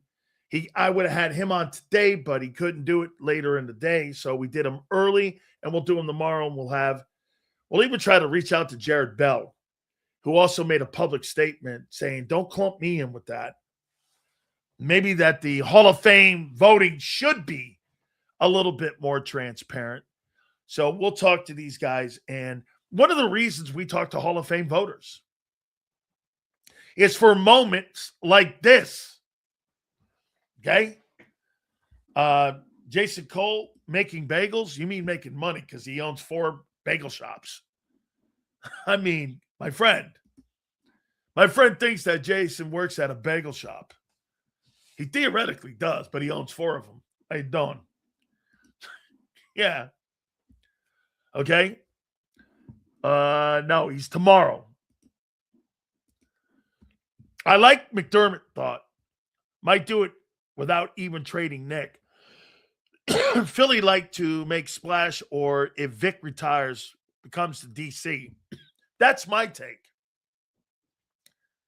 That may be the reason why Sean McDermott hasn't interviewed with anybody, is because he's going to become the new defensive coordinator of the Philadelphia Eagles. I say it's one of those things. I do. Vic retires, Lane retires, or Stoutland. One of those 3 things. It's not a trade. I don't believe it's anything to do with Nick. Okay? I just don't. By the way, Z, I may have missed a couple supers during the interview with the guys at Battle Royale. What's going on with Nick? What did I miss? I don't think there's anything going on with Nick. I don't think there's anything. I think they're in the process of looking for the offensive coordinator that best fits what they're looking. You know, these guys are, that there's so many names. There's 16 names that these guys have mentioned. And when I hear John McMullen talking with Xander in the morning on Bird 365, by the way, and I heard those guys talking, well, they've never been offered a job. No one's been offered a gig. That's Bob Lang's spin. You mean to tell me 16 people you spoke to, you never offered the job to any one of those guys? So what were you talking to him about? So you just keep rolling past? Oh, hey, thanks for the interview. Hey, thanks for the interview. Hey, thanks for the interview. But you keep doing that on all these great candidates that you think. Now, somebody could be out of nowhere and all of a sudden land, and there he is. But they're also narrowing the field by doing this. Sills missed my super chat because he didn't want to answer in front of 500 and Mr. Holmes. That's not true. What are you talking about? Yeah, why? Because I'm afraid? What do you think? I'm some of these media guys? Afraid of what? An anonymous? Who wins 93 Cowboys or the 2025 Eagles? Who is the best coach out of both teams? Come on, man. You trying to tell me you think Nick Serriani's a better coach than Jimmy Johnson? Jimmy Johnson's won championships at every level. Jimmy Johnson is a team builder. Jimmy Johnson has say in hiring of coaches. Jimmy built the coaching staff, he built the roster, and he won ball games. Where in a million years do you think Nick Serriani does any of those things? Let's just say you think he is as talented. He never did any of those things. He didn't hire his assistant coaches. He didn't build the roster. He didn't trade Herschel Walker to get all those draft picks. Not one of those. And then they were the youngest team in the NFL. And they would win 3 Super Bowls in 4 years. There's no argument. Now, the 93 team was as good a football team that's ever been assembled. I think that 2025 Eagle team was outstanding. But to me, the 93 Cowboys are one of the greatest teams of all time because of their depth. They were just so deep. Plus, you had the greatest running back of all time. You had one of the greatest possession wideouts of all time. You had one of the greatest O-lines of all time. So, I mean, Emmitt Smith's the greatest back that's ever lived. Okay? I mean, Emmitt Smith, there's a reason that he had 10,000 plus rushing yards in high school and 18,000 yards plus in the NFL. I mean, 18,000 yards rushing in the NFL, 10,000 yards rushing in high school, and 4,000 yards rushing in college. I don't know what else you need to hear. Every single level, Emmitt Smith had the most yards. 10 grand. I mean, think about that. 10 grand in high school in 4 years. This guy averaged over 2,500 yards a year in high school. Emmitt was not the best. You tripping. I like Barry Sanders. Like I said, dude, tripping. Numbers speak for themselves. You know what I say to you, guy? Resume. Resume. Emmitt is not the greatest. Resume. Resume. Resume. Okay? 10K in high school. Yeah. Resume. Resume. It's like fighting Belichick. Resume. Sorry. Resume. Say whatever you want. Yeah. Well, resumes matter, dude.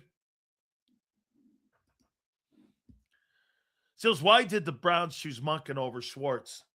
Want to work with they want to work with Shedeur Sanders. They want him and try to make him better. Stat pattern, 3 Super Bowl wins and an MVP in a Super Bowl is not stat padding. 3-time Offensive Player of the Year, 3-time Super Bowl champion, 4-time rushing champion. The stat pattern was in Detroit. There's 3 Super Bowl rings. We need stat padding. Wait a minute. I thought Super Bowl wins were team accomplishments. Well, here, they are. He beats you both ways. Okay, take the team accomplishments away. Resume. Sure. Emmitt beats you both ways.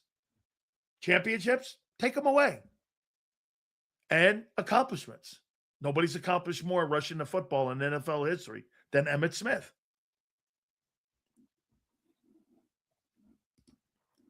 I mean, team accomplishment? Okay, take them away.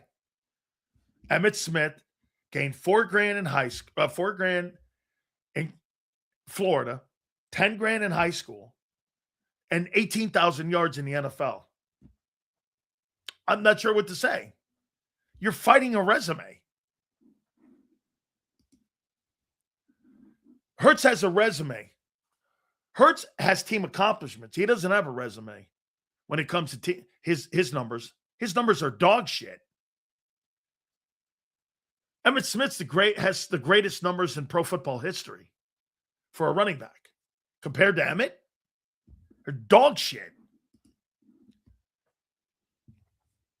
Says, I can't believe you're defending a Gator. Not defending him, speaking facts. I mean, what do you want me to say? It's a lie? Hate the boys.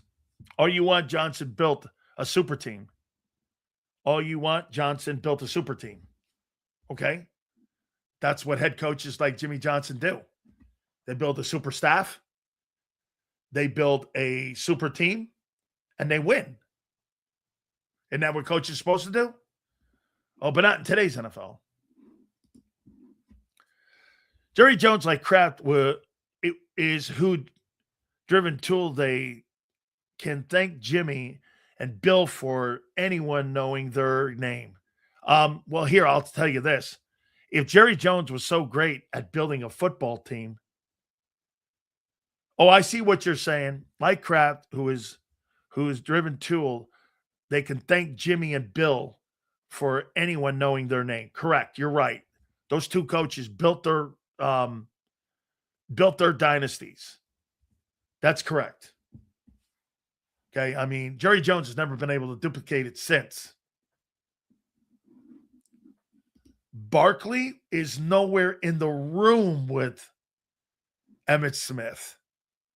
I mean, Saquon Barkley will be lucky to finish in the top 25 in rushing, let alone the top 10.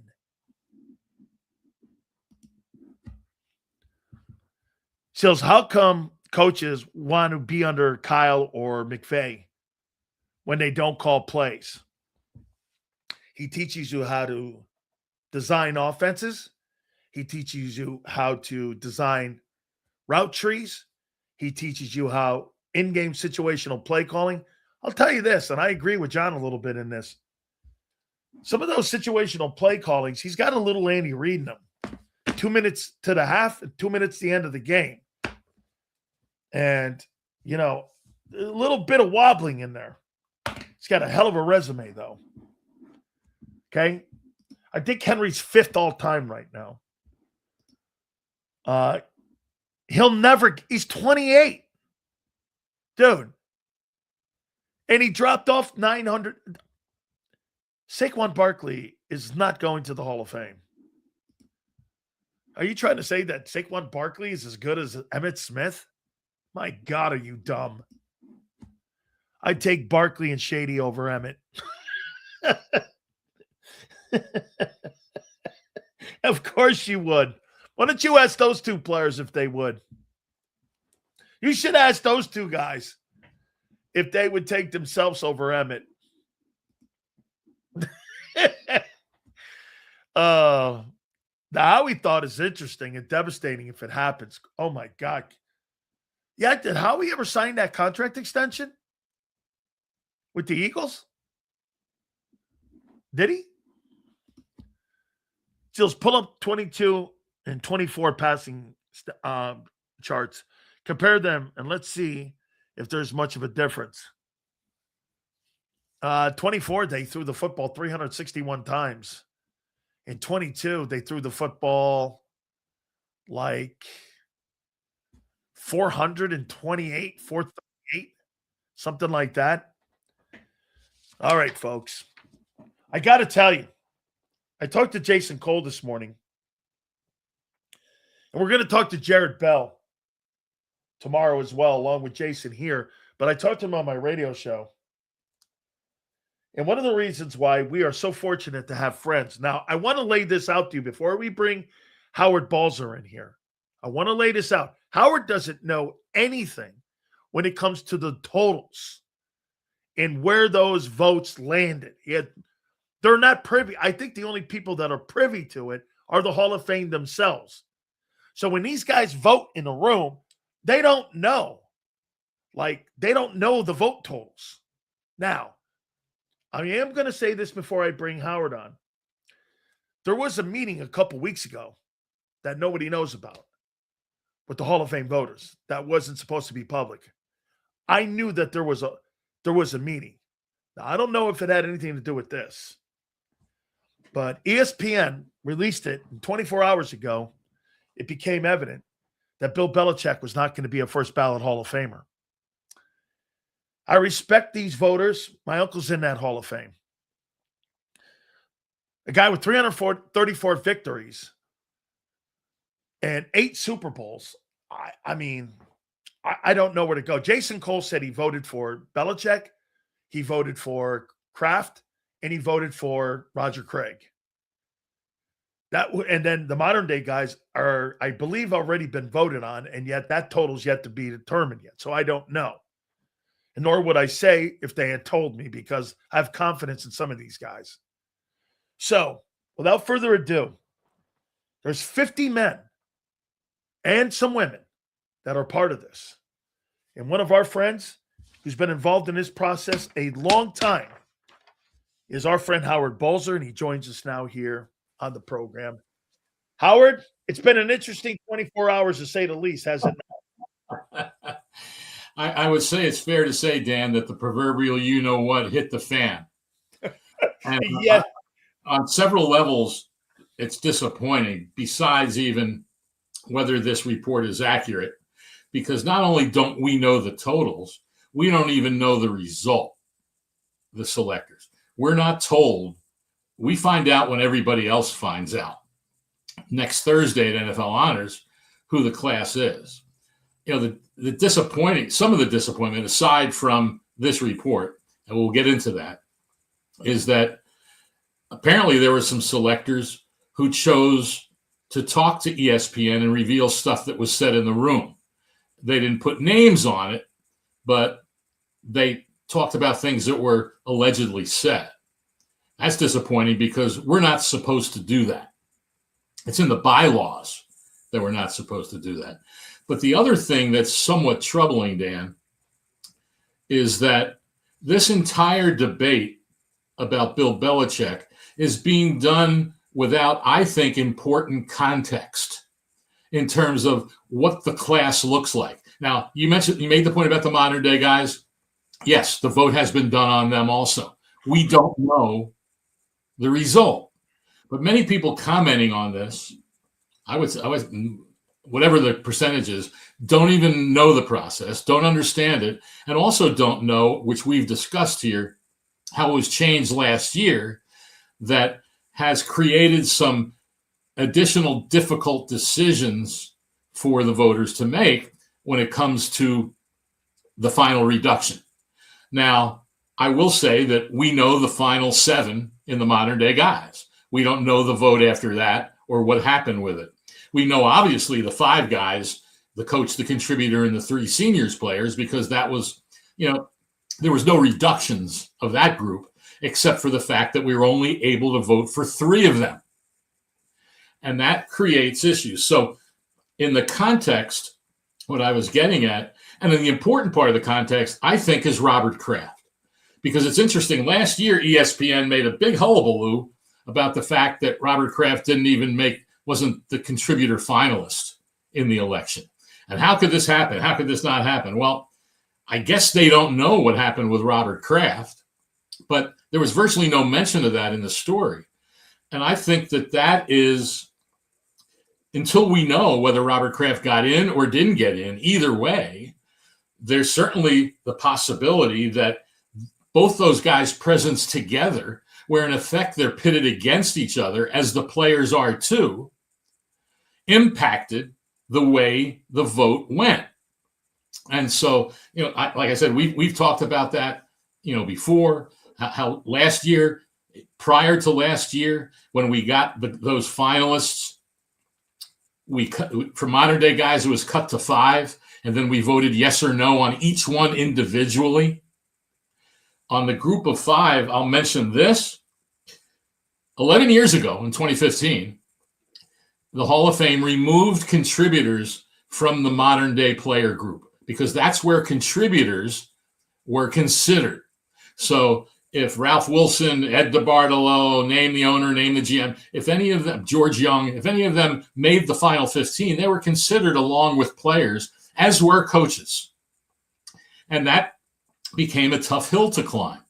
So they removed contributors, and and set up a separate committee of contributors back in 2015. And then they set up a 5-year plan, not knowing the pandemic was going to come in 5 years, but they set up a 5-year plan of alternating years. 1 year, there was 1 senior and 2 contributors. The next year, there were 2 contributors and 1 senior. And then it alternated like that for 5 elections. And it enabled more seniors to get talked about and elected, and it enabled more contributors to get elected. Bill Polian, Ron Wolf, Bobby Beathard, Gil Brandt, Pat Bolin, Jerry Jones. The list goes on. Then, after the Centennial class, which of course was voted on just prior to the pandemic, after that year, they removed the coaches from the modern day list because they were still being considered with them. That was in 2021. That enabled Tom Flores to get in. It enabled Dick Vermeil to get in. In 2023, only 3 years ago, they decided to increase, because there's so many seniors flooding this pool, that they increased it to 3 guys that would be considered, 3 finalists, with the hope of more getting in. The first 2 years, all 3 did. I'm sorry. No, in 2023, all 3 did. In 2024, 2 of the 3 got in. So 5 of the 6 made it. But again, they were all voted on individually. Yes or no, 80% needed to get in. Last year, it all changed. And now they pitted all the seniors players against the coach and the contributor. They're all against each other with a limited number of votes. And so that has affected the process. There's no doubt about it. And that led last year to only 1 guy from that group of 5, Sterling Sharp and the seniors, to get in. 2 other seniors didn't get in. The coach, Mike Holmgren, didn't get in. And the contributor, Ralph Hay, did not get in. And so, to me, a decade of separating out those guys and then still having them considered individually was eliminated, to now have to choose between 3 seniors and a coach and a contributor. Guys in the seniors pool, once they're in there as the finalist, who knows if they'll ever come back, right? Robert Kraft has been in the final, in the group of 10 or 12 that have been discussed for several years, but never made that 1 guy or the 2 guys in those years. There was that. Bill Belichick, of course, now is a first-time eligible guy, and he enters the process. When they changed that rule, that you had to be out 5 years for a coach, they changed that to 1. So all these changes have contributed, that's all I'm saying, contributed to what is being reported as the result here. But it's hard for me to believe that there isn't some impact on Belichick and Kraft, and all the arguments that people are making about Bill Belichick, which are all, high top of the list. You can make some of the same arguments for Robert Kraft. I mean, he's the guy that hired Bill Belichick when the whole league and the public were saying, "What's he doing?"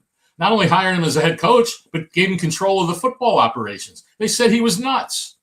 He saved the Patriots for New England when they might have moved because the ownership was so bad. Got a new stadium built. Was very instrumental in collective bargaining with the league and being involved in league affairs. So it's impossible to compare the two, obviously, but it was under Robert Kraft's watch that the Patriots were successful with Bill Belichick. And doesn't everybody always say, Dan, that success in sports, success in business starts at the top? It does. You can make some of the same arguments that Robert Kraft is just as deserving. I don't know if more so. That's up to individual opinion, but certainly just as deserving as Bill Belichick to be in, especially for as long as he has been eligible and has been considered. So that's all I'm saying right now, is that it's hard to debate Belichick in a vacuum when we don't know what the whole vote is. How many guys got in? Was it 1? Was it 2? We don't know.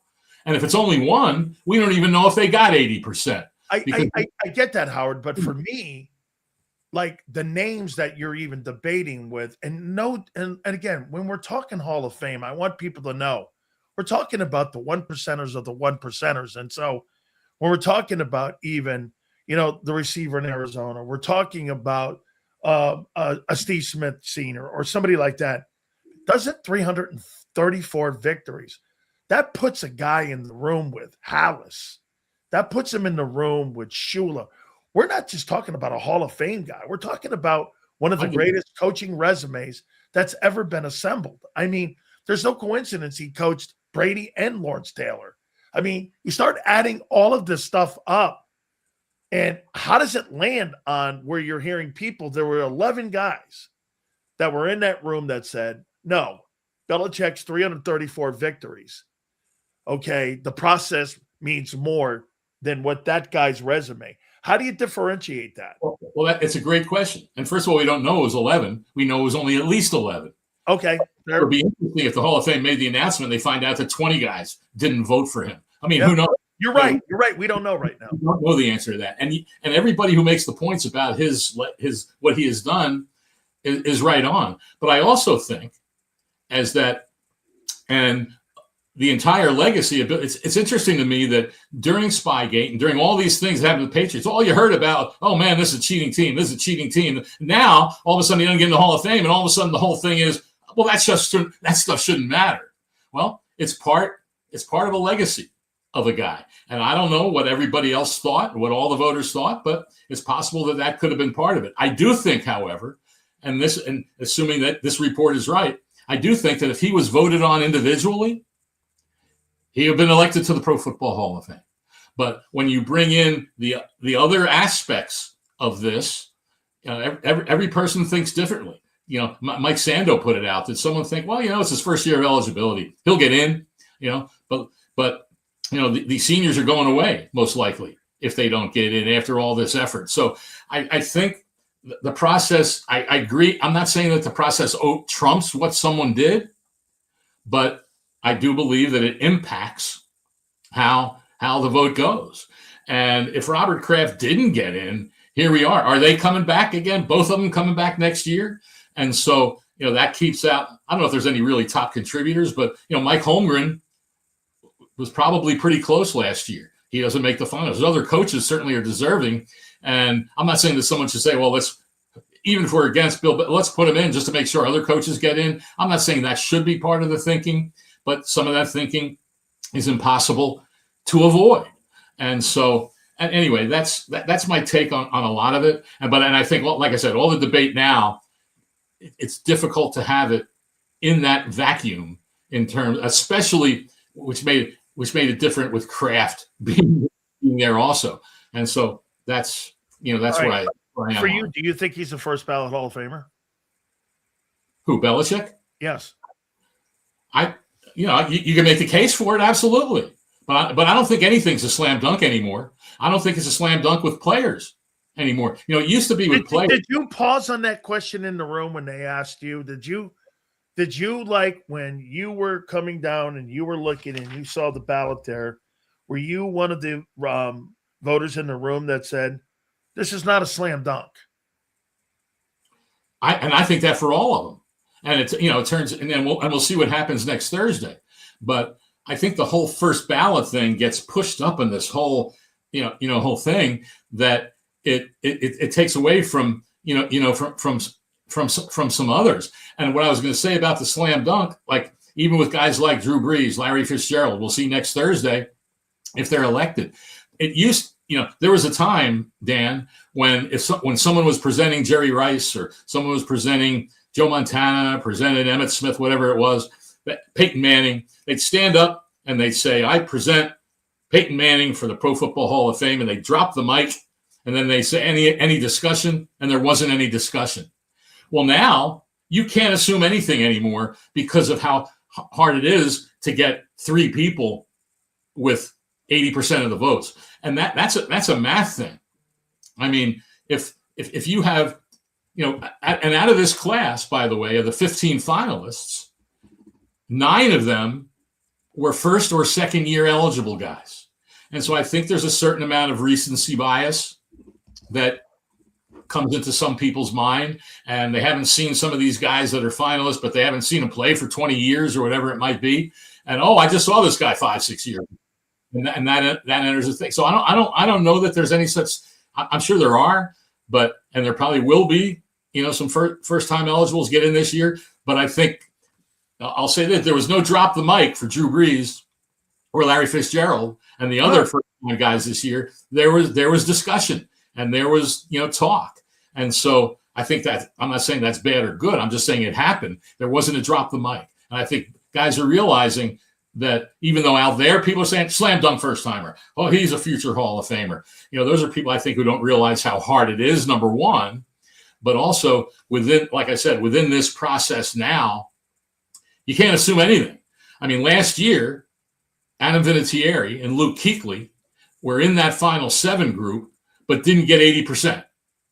And many people thought, well, they should have been first-time guys. The year before was still the old thing, and everyone couldn't believe that Antonio Gates wasn't a first-time eligible. So it happens sometimes. Now, I'm not comparing what they did to Bill Belichick, but I'm just saying on the whole first-time eligible thing, I think that gets raised on a pedestal that maybe is too high and gets looked at too much. And it's unfortunate too.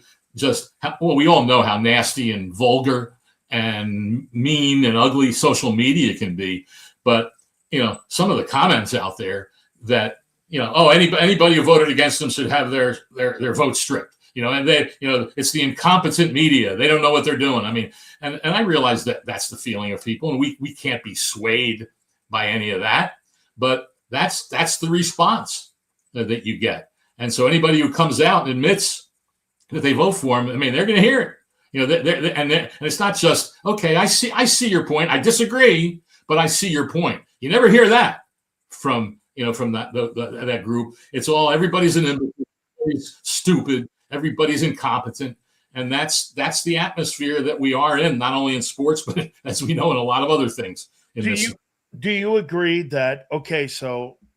Do you believe that people in the room, when you guys and you 50 guys and gals are in that room and you're debating, are there people that do stand up and dissent and say why they shouldn't be in? Because there's conversation out there, and I know you're not supposed to talk about another voter, so I'm making it vague here because that's one of the bylaws here. Because Jason, when I asked him the question about a particular guy, he basically told me, I really love Bill Polian.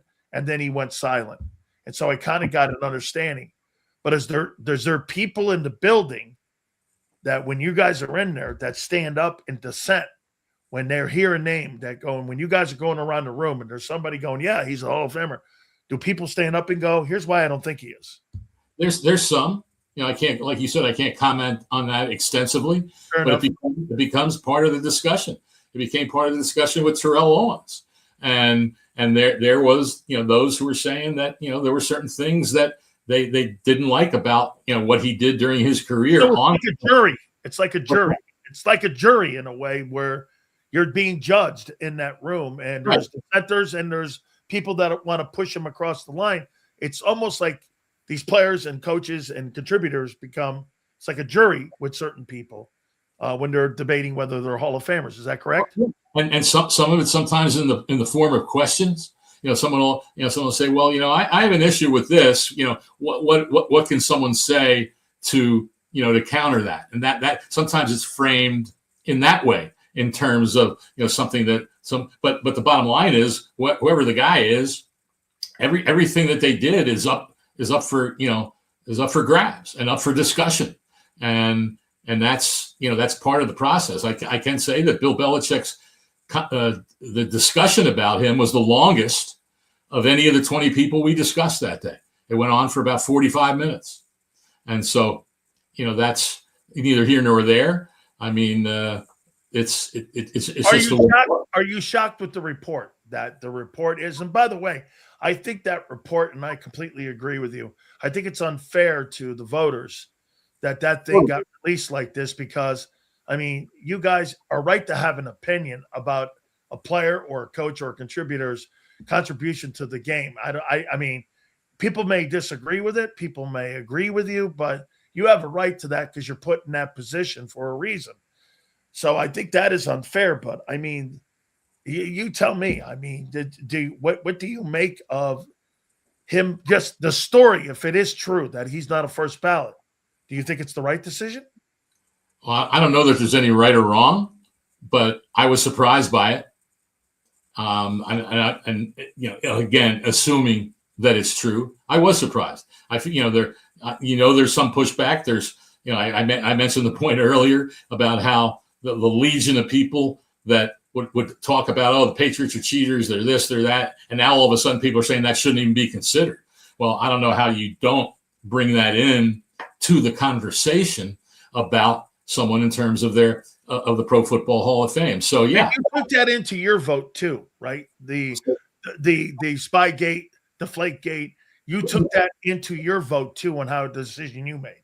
Yes, I mean that I'm sure everybody does, and they say, well, how much should I weigh this? And then how much should I weigh this when I'm deciding? And here's another part about it. Everyone always throws out the word snubbed or this guy, whatever this was. And I've always said this about myself. I believe this is the way everybody else votes. They vote. I don't vote against somebody. I vote for people. And you just look at it all and say, these are the ones that this year I think are most deserving. But like I said, I sure wish it was back, to the other way of doing it. And then we wouldn't, I don't think we'd be having this discussion today. And who knows, like I said, who knows what it's going to be for Robert Kraft or any other very strong seniors class, with Roger Craig and L.C. Greenwood and Ken Anderson, who's been overlooked for a long time. I mean, Dan Fouts was a first-time Hall of Famer. You look at Ken Anderson's accomplishments, and they were right there with Dan Fouts, and he's been eligible for a couple of decades, more than that. And he's been talked about in seniors meetings. This was his first year as a finalist to be in the big room, so to speak. I don't know what's going to happen with him, but to me, he's very deserving too. And he does. So it happens with a lot of people. And it's just that, Bill Belichick is this, oh my goodness. And all that, like I said, it's just strange to me, all the criticism that he got for certain things, then all of a sudden, oh, shouldn't even consider that. And I'm saying, well, how can you not? I mean, I think that, and then it's up to each individual voter, like you said, how much to weigh that in contrast to the other people, that you're looking at. And we can only vote for 3 of those 5. I wish, quite honestly, I've said this many times, I wish it wasn't this way. And I wonder now, after last year, the Hall of Fame said, well, we're not going to change. Last year might have been an outlier, this and that, but we'll still listen to everybody and their opinions and all those things. This could result in a change in that process, because it would be blind that the process and how the vote is, the process is a weird word, but how that final vote is conducted and what you have to do to get in, that you'd be blind not to say that had an impact on it, even if you're one of those that say slam dunk should be a first time guy. And I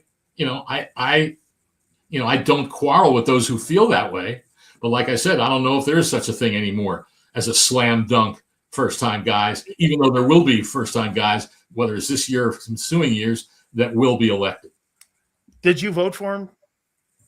I've said this since yesterday, and people have asked, and I said, until the vote is official, I haven't decided if I will reveal that. The Hall, I know guys have said they've given their opinion. The Hall suggests that we don't, and I'm not saying which way I'm going to go, but I'm going to reserve whatever I say more on this until after next Thursday, and we know what the result is, because then we can see more in terms of trying to, trying to explain and to give reasons that this happened, even if there will be many people obviously that don't agree with it. So if we're going to go by some of the things that were said in the room on Deflategate and Spygate, obviously that same principle has to be applied to Brady on first team consideration for, or a first ballot Hall of Fame, because you can't use one metric for one guy and then turn around and use a completely different metric for another guy. Can you? I mean, Brady was the executor of the plans that were done by Bill Belichick. If that's one of the things or two of the things that kept him out, then Brady has to be judged by that same philosophy, doesn't he also? Some have said that, and I don't think that Deflategate was as much of an issue, because there was the belief. I think there was the belief that Belichick knew nothing of that, and it was a one-time thing where it was Who knows how many other games it happened? We don't know, but it was a one-time thing in one game. I mean, Spygate went on for like 7 or 8 seasons, and there was so much on the tape. There were so many tapes that the league and the Patriots kept them all. It's not like they'd film one year and then get rid of them. They kept them all. And then I always raise the question: they destroyed the tapes. Commissioner destroyed them. Yeah. So why do you do that? Was there stuff on there that they wanted to make sure that no one ever saw? And so that went on for quite a long time.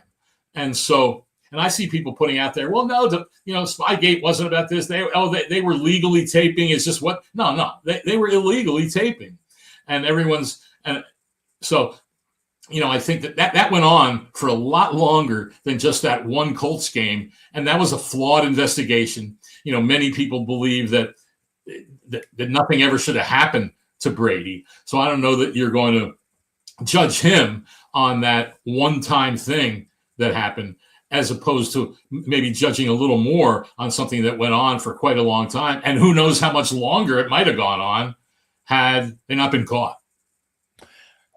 Do you believe what Jared Bell says, that votes and the voters and how you voted, you guys should be transparent, and the vote should go out and show who you guys vote for when it comes to consideration for the Hall of Famer? Do you think that still should be basically held in that room to the 50 men and women that vote on the Hall of Fame? I wouldn't have a problem if it was done. I will say one thing, and you referenced this earlier when you said something about the Hall of Fame knowing. From what we understand, the Hall of Fame doesn't even know. Oh, okay.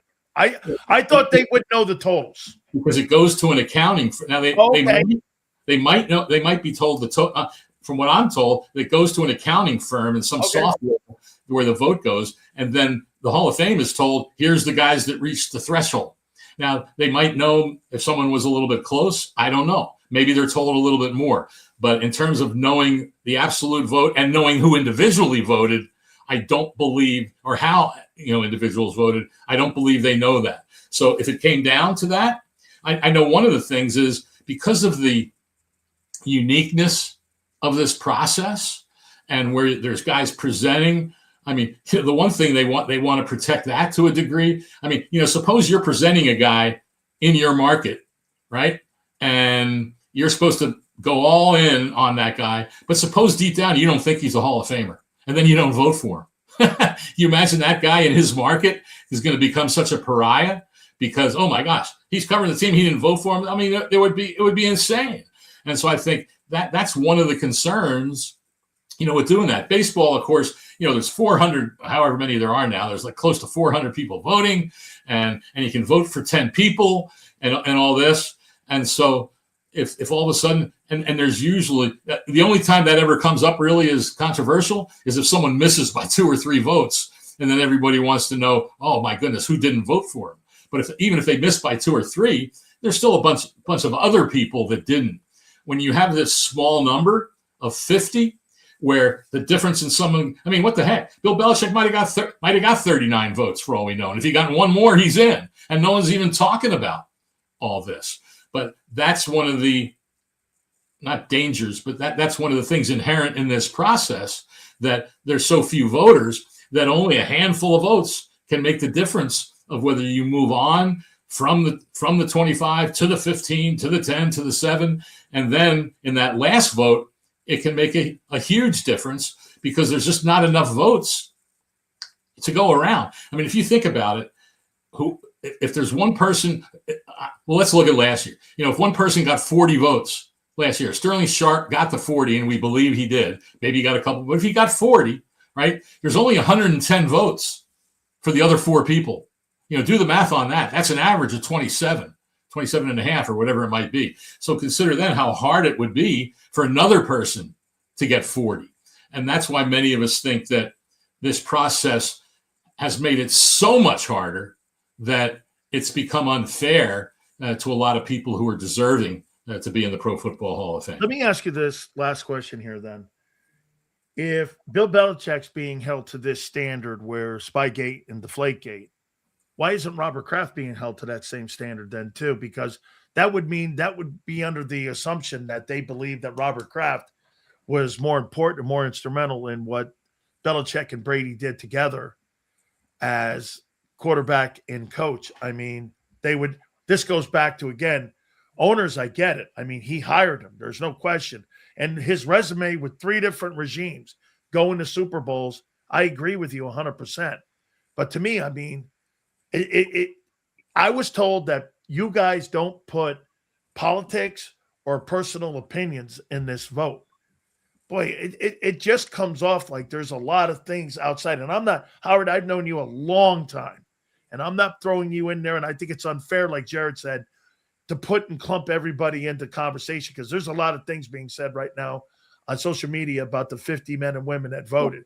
And it's not cool. And you guys are caretakers of the sport. However, it just seems that Bill, with perception, it may be wrong, but there's perception that it was more than just those two things. And it was more about the way he talked to the media, the way he carried himself.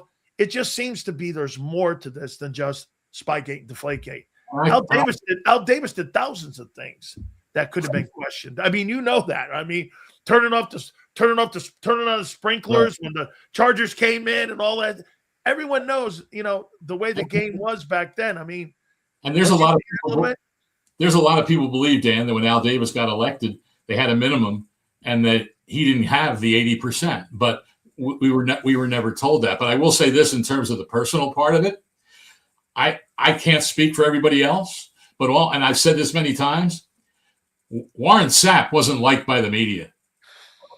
And if a lot of other people. Yeah. If we voted, if he was a first ballot Hall of Famer. Yes. So if we were voting because we didn't like someone, Warren Sapp wouldn't have got in on the first ballot. It's been said that we didn't vote for Terrell Owens a couple of years. Remember, he did get to the finals, but that those who voted against him, they didn't like him. No, it wasn't that they didn't like him. They didn't like some of the things he did while a player and was divisive on teams he was with that caused 2 of his head coaches in San Francisco and Philadelphia to suspend him for conduct detrimental to the team. So I don't buy for a second that anybody who voted against Bill Belichick did it because, we didn't like the guy because he was the way he was in the media. There's a lot of coaches that are like that in the media. But I just don't believe for a second that anyone would take that into account when they decide who to vote for and whether they're voting for someone else and says, I don't like the guy. No, I don't believe that. I know that perception's there, but I don't think that's fair, and I don't believe for a second that it's accurate. Can we get you on next week after the vote becomes public? I'd like to talk to you because I'd like to get your thoughts on the process and how the votes all played out. I'd like to get you on next week and talk about it because obviously you were conflicted by this vote. I can just tell by the way you and I are talking right now, it was conflicting for you on the vote. Would that be at least fair to say? Yeah. And I am on a lot of them because I'll tell you something. The most humbling thing and the most hard thing I do every year, whether it's Bill Belichick or anyone else, is we have that bit looking at best at home. Who am I going to vote for? Who am I going to vote for? This is hard because, the people you're not voting for, you don't know if that's going to matter, but you're making that decision that's life-changing for these guys. So I would say I'm conflicted every year. It's hard, and I often say to people, you vote and you cut this down. And they see how hard it is. Jason said, I'll judge your ass then, right? It might be hard because it's announced on Thursday night and I've got a bunch of stuff going on Friday. And so it might be hard to do it next Friday, but I'll certainly hold it over until the following week. And then once I'm back home, definitely I'll be willing to come on and talk about it. I think you've been absolutely spectacular today. And I can't thank you enough for taking us in the room because it's one of the more polarizing stories. Usually we don't get really any stories in the bye week of the Super Bowl here. And here we go. We got a really great one here. Howard, it is always great catching up with you. Thank you so much, my friend. My pleasure, man. Talk to you soon. Take care. You bet. One of the greats, Howard Balzer. Thank him so much for coming on like that. Yeah. Wow. What a storyline. And he's right, too, that they don't know the results until next week. And I didn't know that it went to an accounting firm, too. So, again, some people have made their vote public. Howard wanted to wait until the whole thing came out so that he can explain yes or no and how he went. So fair enough. We always do that. We appreciate everybody. Big Z, Joe, 2 to 6 tomorrow, and we shall see you on the flip side.